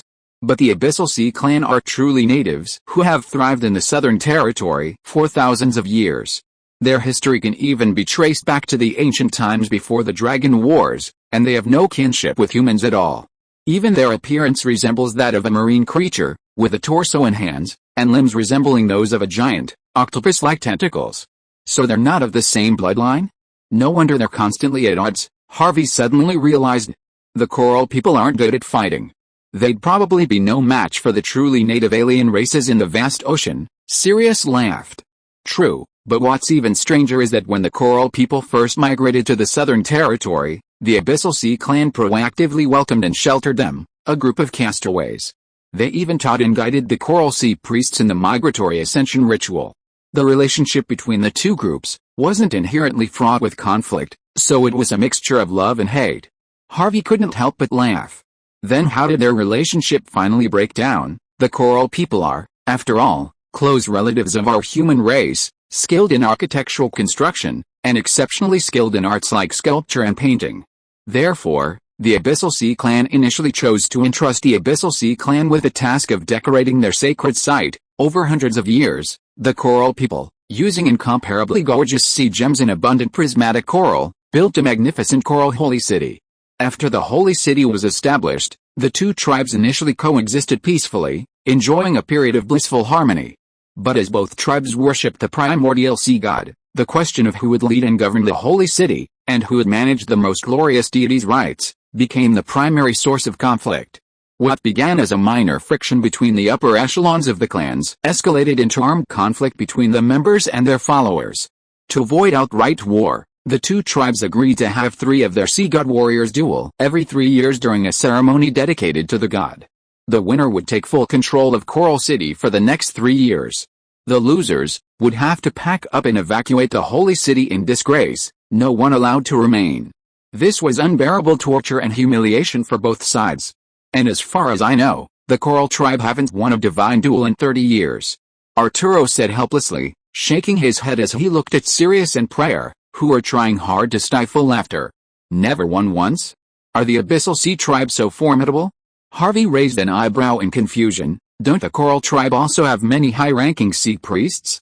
If the ultimate goal isn't to kill the opponent, in a relatively restrained duel, it's impossible for them to lose so utterly, right? Sirius waved his hand, his smile fading. Your Majesty, you don't know that the duels of the Sea tribe are no ordinary duels. Their traditions are always peculiar. The competition was actually deep-sea diving. Whoever could successfully descend to the depths of the abyss and retrieve the ritual artifacts sunk into the trench would win the duel. After all, the coral people are a humanoid race with long arms and legs. How could they possibly defeat the octopus people who are born with 8 legs? Chapter 572 Sereth's Kindness. The new Federation building had officially been completed. Harvey, along with Chief Dawson and a group of Federation allies, led by Fashield, boarded an elevator powered by a magic power core and arrived directly at the 16th floor rooftop. In the center of the spacious building, spanning hundreds of square meters, stood a towering, massive, cylindrical brass instrument, the core of the energy matrix, crucial for controlling and maintaining the building's infinite magic power. Even before their arrival, a team of experimental alchemy beasts, under the command of the alchemy laboratory staff, had already constructed a temporary teleportation array. Their purpose today was to welcome the Federation's first chief, His Excellency Chemo Salas, from his confinement in the Ulay Magic Stone Mine to the northern Spark City via teleportation. Your Majesty, all preparations are complete. Chris bowed to Harvey. Shall we proceed with a trial teleportation as planned? Alair was actually more than half the distance from the North Territory compared to the IC exploration base, but the recipients were the Federation's leaders, so they required far greater caution than ordinary soldiers and supplies. To ensure safety, Harvey not only mobilized the teleportation relay stations located in the major administrative cities of St. Valen, but also instructed Chris and others in charge to conduct a preemptive rehearsal before the actual transmission, sending a Federation-designated official to test the stability of the entire plane's transmission path. With the activation of the energy-focusing array, the teleportation array quickly charged and activated. After a violent fluctuation of magical power, the void at the center of the array suddenly began to distort erratically, and a tall, thin figure slowly emerged. Harvey, with the sharpest psychic perception, was the first to notice something unusual. Before Dawson, whose eyes widened in shock, he spoke in surprise. "Sir Seraph? Weren't you supposed to arrive in the second round of teleportation?" "Why?" As soon as the legendary leader's body crossed the plane and arrived in reality, several shimmering, translucent tentacles extended from it. As if sentient, they reached the surrounding void. Then, as if rapidly absorbing something from the invisible space, the tentacles gradually transformed from translucency to sleek, dazzling solid. Harvey is right. Sarath closed his eyes for a moment, then opened them and laughed. "This new prison of mine is filled with a pervasive, rich magical energy." He could clearly sense that this vast magical energy wasn't a constant, chaotic flow like in the magical web, but rather was guided by certain established rules, allowing it to be absorbed through a large number of planar nodes, no longer relying on the directional transmission of energy from the energy-focusing array. This also meant that Salus's range of activity would extend far beyond the confines of the Alea mines, and he no longer needed to expend the immense energy required to maintain his wandering spirit technique and roam freely in his avatar. Though the chains shackled to his body had only grown slightly longer, this hard-earned, limited freedom brought genuine joy to the proud legendary chief. "Regardless, I owe you my gratitude for your continued assistance, Mr. Harvey." Salus slowly descended the platform, approached Harvey, winked, and teased. "Forgive me for not extending the necessary formalities. When you're willing to meet me in your true form, we can shake hands and hug." Harvey gave a helpless wry smile, thinking that the two leaders of the Union seemed a bit cunning, both overtly and covertly manipulating his control over his spirit puppets and their interactions. However, he did not want to explain too much, so he put on a smile again and said, "Your Excellency's safe arrival in Spark City is a great help to me. We have 2 people in charge of the Northern Federation to assist us, and now we can finally start operating officially." Dawson continued, "Apart from the chapter mages that Gallagher will send soon, who are the specific candidates you plan to recruit first?" Harvey did not keep the secret, raised his hand and pointed to the magic brain instrument on the desk, and said with a smile, "Of course, they are members of our spellcaster forum. No matter in terms of personal sincerity or cooperation, they are my first choice." Salus sighed lightly, and said slowly with a meaningful tone, "It seems that you are planning to completely empty the entire Federation." Among the members of the Spellcaster Forum, internal officials of the Federation accounted for a large proportion. In addition to the 3 chiefs, the heads of the Department of Magical Affairs, Shield Fran McCollin, son of Flameful Holden, and Stormwalker Matthews Willie, who held important positions, were among them. Gallagher also had many high-level combat spellcasters under his command, who gradually joined under the operation and recommendation of the 2. Just this group of high-level battle mages, considered the core of the Federation, probably numbered over a dozen.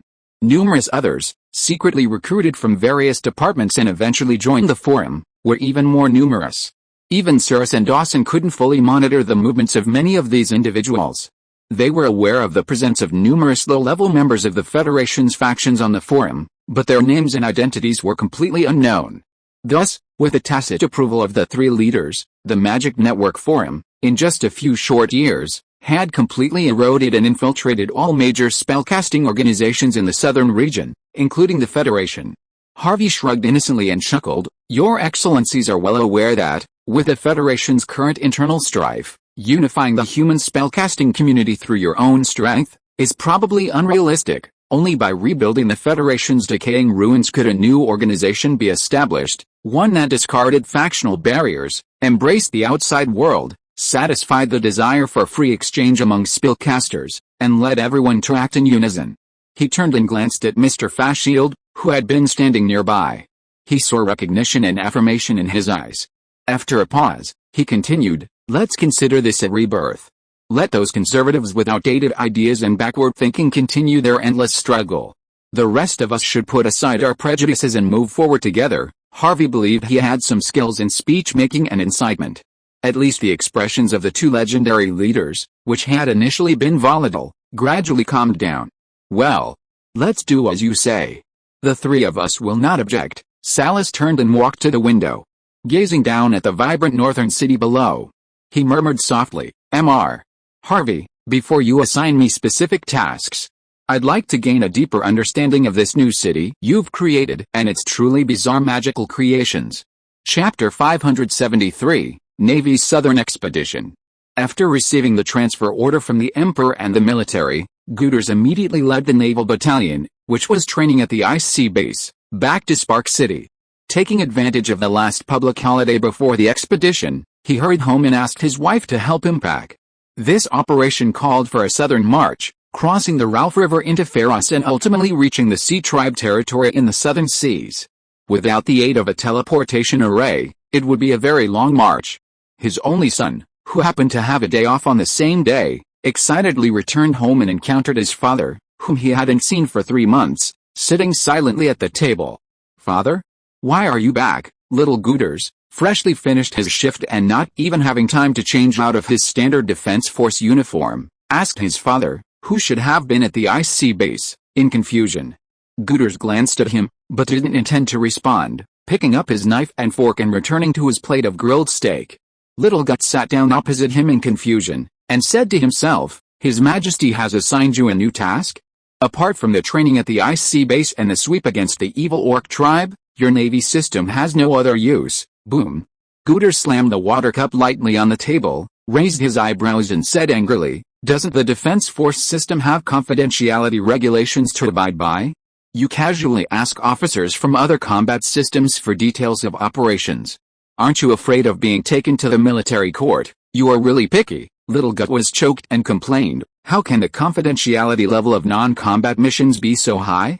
Besides, it has been clearly published in the military's internal publications. Can't people discuss it?" The Northern Army's internal publications, like the Spark City Weekly, are newspapers and periodicals that are printed and distributed regularly. The only difference is that the internal publications are only circulated within the Northern Army. Most of them will publish some recent military operations, the results of the battle, or some new weapons that are already in the production stage. Basically, they will not involve content that violates the military confidentiality regulations. Publishing through official publications also allows grassroots soldiers to have a credible channel to obtain information, and completely suppress all kinds of rumors in the Army. Reports on the Northern Navy rarely appeared in the newspapers, and when they did, they naturally attracted considerable attention and discussion among the soldiers, especially for someone like young Guders, whose father was a high-ranking officer within the Navy. Guders put down his knife and fork, breathed a sigh of relief, and said gravely, "This time, we're on a mission to the Southern Territory. Regarding military engagements with the Sea Tribe, I can't go into detail." He paused, surveying his son's Defense Force uniform. Seeing the bear cuffs, embroidered only with a pattern representing the lowest-ranking soldier, he couldn't help but sigh. "Don't embarrass me again during this year's military promotion review." Little Gut immediately understood his father's meaning and argued quietly. His Majesty said, "Once everyone in the Defense Force has achieved numerous military exploits, it means our home city has been through war. Having no military exploits doesn't matter. Progressing through seniority step by step is also quite good." Refilling his father's glass with some light beer, Little Gut said softly, "Besides, the Defense Force will soon be fielding the latest developed anti-aircraft weapons. After I return to the ranks, my battalion will also be conducting large-scale joint exercises. Soldiers naturally crave war, but that doesn't mean they don't cherish peace." Since the spring plowing season began, Harvey has been kept busy almost every day. Non-stop meetings that last all day are commonplace. He's intensively planning a battle strategy against the lizardmen while also maintaining control over domestic development. He feels a bit overwhelmed. Spark City has grown at a breakneck pace, its influence and control now extending far beyond a single city. With convenient transportation and transparent official information, any policy or decree from Harvey or the City Hall is enough to quickly reverberate throughout St. Varen. Even Reiner, an alchemical creation, now requires the assistance of his growing municipal team, even though he once handled complex work plans and statistical reports alone. He has repeatedly requested Harvey's help in upgrading his soul core to more easily handle the complex administrative tasks. Harvey has devoted greater attention to developing strategies against the lizardmen than to shouldering the heavy lifting for him, rarely missing any meetings involving high-ranking military officials. In just a month and a half, Belek, the largest city on Isengard's northern border, was suddenly attacked by lizardmen emerging from the vast wasteland at night, reducing the entire city, with a population of over 10,000, to ruins overnight. Including the Lord, Duke Belek himself, no one was spared. From the dying messages sent back by Stanaher cultists who had infiltrated the city to gather intelligence for the Northern Army, they discovered traces of winged ones among the lizardmen combat units on Floating Island 1. Because of these winged lizardmen, Belek's towering stone walls offered virtually no resistance. Several bolts of red lightning blasted open the massive city gates, allowing nearly 10,000 lizardmen to pour into the city and unleash a silent slaughter. Where the black water raged, flames erupted, illuminating the sky above. They evolve in sync. The atmosphere at today's high-level military meeting was somewhat strange. It wasn't that the mild-mannered emperor had suddenly lost his temper, but rather that the person he had invited to observe the meeting was the legendary leader of the Union, His Excellency Chemo Salas. The vast majority of northern officers were of common origin. A few bloodline warriors occasionally appeared, but most didn't consider themselves transcendental. The sudden appearance of a legendary wizard before them made them uneasy. As a result, only Harvey dared to speak after the chief. It's true that they're on the same wavelength, but we can't determine the exact connection between the two floating islands, thousands of miles apart. Salas nodded in agreement, smiling and suggesting, this problem can't be solved overnight. Consider first whether to reinforce Isengard. If Belek falls, the capital, Iron Hill, will fall in a matter of moments, at least from the current situation. Aside from the Northern Army equipped with magical weapons, the elite cavalry of the secular lords, or the spellcasting advisors supported by the nobles, are no match for the demonic lizardmen's attack. Given both their combat power and numbers, the 30,000 demonic lizardmen of Floating Island 1 could easily sweep across Isengard. Unless the church sends reinforcements, Salas chuckled and continued, based on my understanding of them over the years, of Gorys's 13 Judgment Legions, aside from the Spear of Radiance, whose designation you've decimated, and the 2 stationed in Black Rock City, the remaining 5 are scattered across dioceses across the southern border. The church currently has no more than 5 Judgment Legions at its disposal, totaling only a little over 10,000 men. Furthermore, these few remaining Judgment Legions aren't entirely united internally. At least, aside from the 2 legions controlled by the Divine Punishment faction, the remaining Judgment commanders likely aren't willing to journey to Isengard to rescue a Mad King and his crumbling royal family. If you are listening to this novel on a channel other than Fanfic World, it means it was downloaded and re-uploaded without effort. We warmly invite you to visit our channel, Fanfic World. There you will find the original version of this story and many other novels of various genres. We look forward to seeing you dive into a world of incredible novels. Chapter 574 Military Reform. Come in. Vaughn pushed the door open and walked quickly to Harvey's desk. He crossed his legs and saluted with his fists clenched on his chest. Your Majesty, as the deputy commander of the Northern Army, Vaughn had just led the elite 1st Battalion to the River Valley outpost before the spring plowing began. With the support of the Navy's ironclads, they advanced north along the glacial river, striking head-on at the fell orc tribes migrating southward along both sides of the river. This sweep was much larger than the one before winter last year. Almost every one of the 2,000 soldiers of the 1st Battalion had achieved double-digit gains. The ruins of the settlements along the northern bank of the glacial river were piled high with fell orc skulls. This sweep went very well, Harvey said with a smile, gesturing to a stack of documents on his desk. Pierce went to the IC base, and you missed the high-level military meeting a few days ago. Hurry and catch up, and tell me what you think. Vaughn respectfully accepted the documents, but replied, Your Majesty, I reviewed the general contents of this document on the way back, and I have no objection. The recent high-level military meeting had been devoted to the formulation and implementation of the Northern Army's second round of restructuring plan. With Harvey's official coronation and effective control of the entire Principality of St. Valen, the army had reached an unprecedented scale. In the north alone, Spark City, the new capital, housed nearly 15,000 soldiers. In a city with a population barely exceeding 100,000, 1 in 10 residents was a conscript. In addition, numerous defense forces were stationed scattered throughout the rest of the Principality's administrative regions and major cities. Composed half of these troops were local recruits, and half were rotated in from the northern border. Altogether, they numbered over 10,000. For a central principality like St. Valen, with a total population of less than 500,000, supporting nearly 30,000 unproductive professional soldiers was a truly astonishing feat, and yet the Emperor's conscription orders continued unabated. The military and I are preparing to restructure the military, completely transforming the existing battalions, companies, and groups into regiments, battalions, and squads. Harvey gestured for Vaughn to sit down and listen. In Vaughn's view, with the military's burgeoning size, expansion was inevitable. Upgrading the severely overstaffed battalion headquarters to regimental headquarters was something his senior officers had long discussed internally.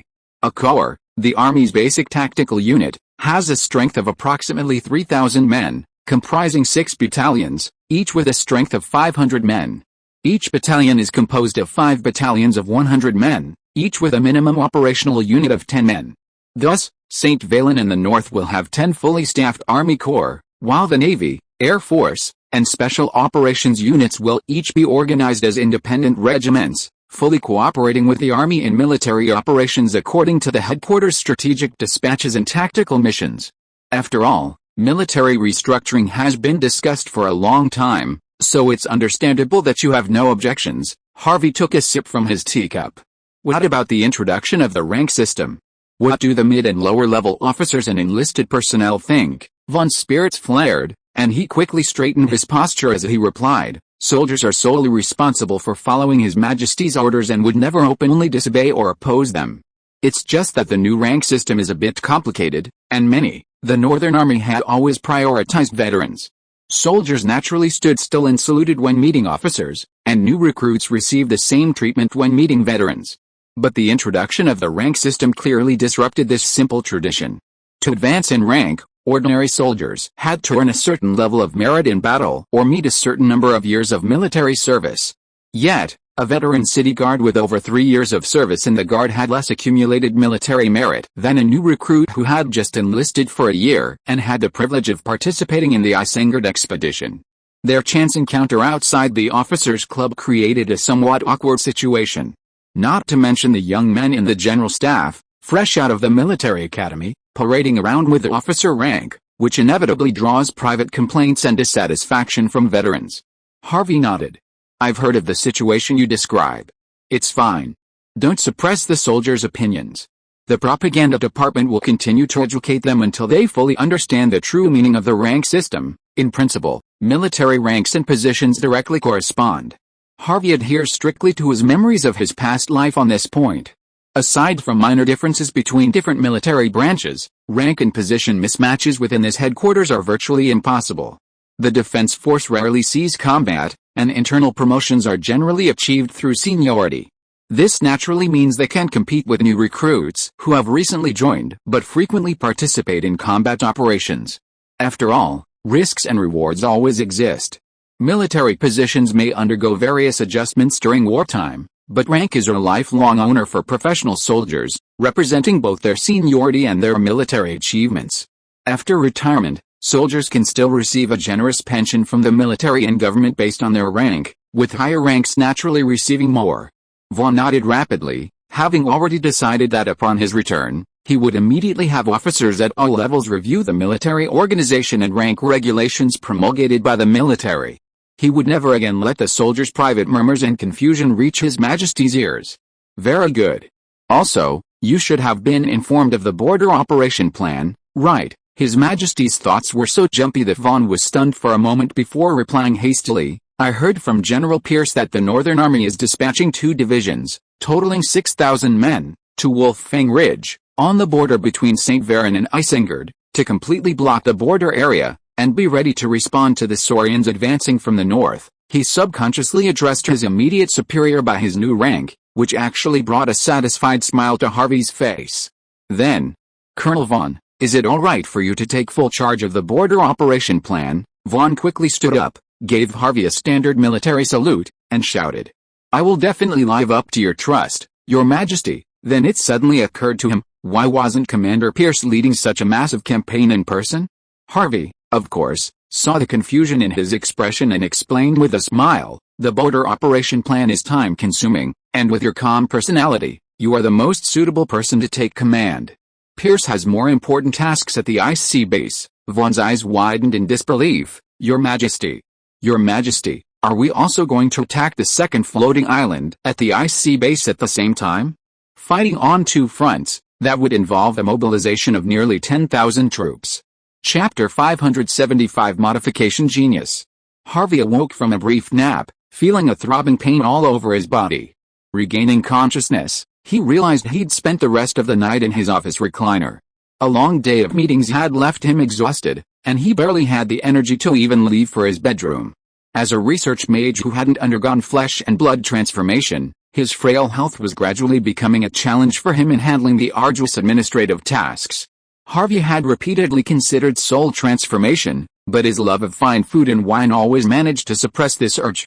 The people of Spark City surely wished their emperor could still appear in the public eye as a human being, rather than a cold, metal statue perched atop the throne.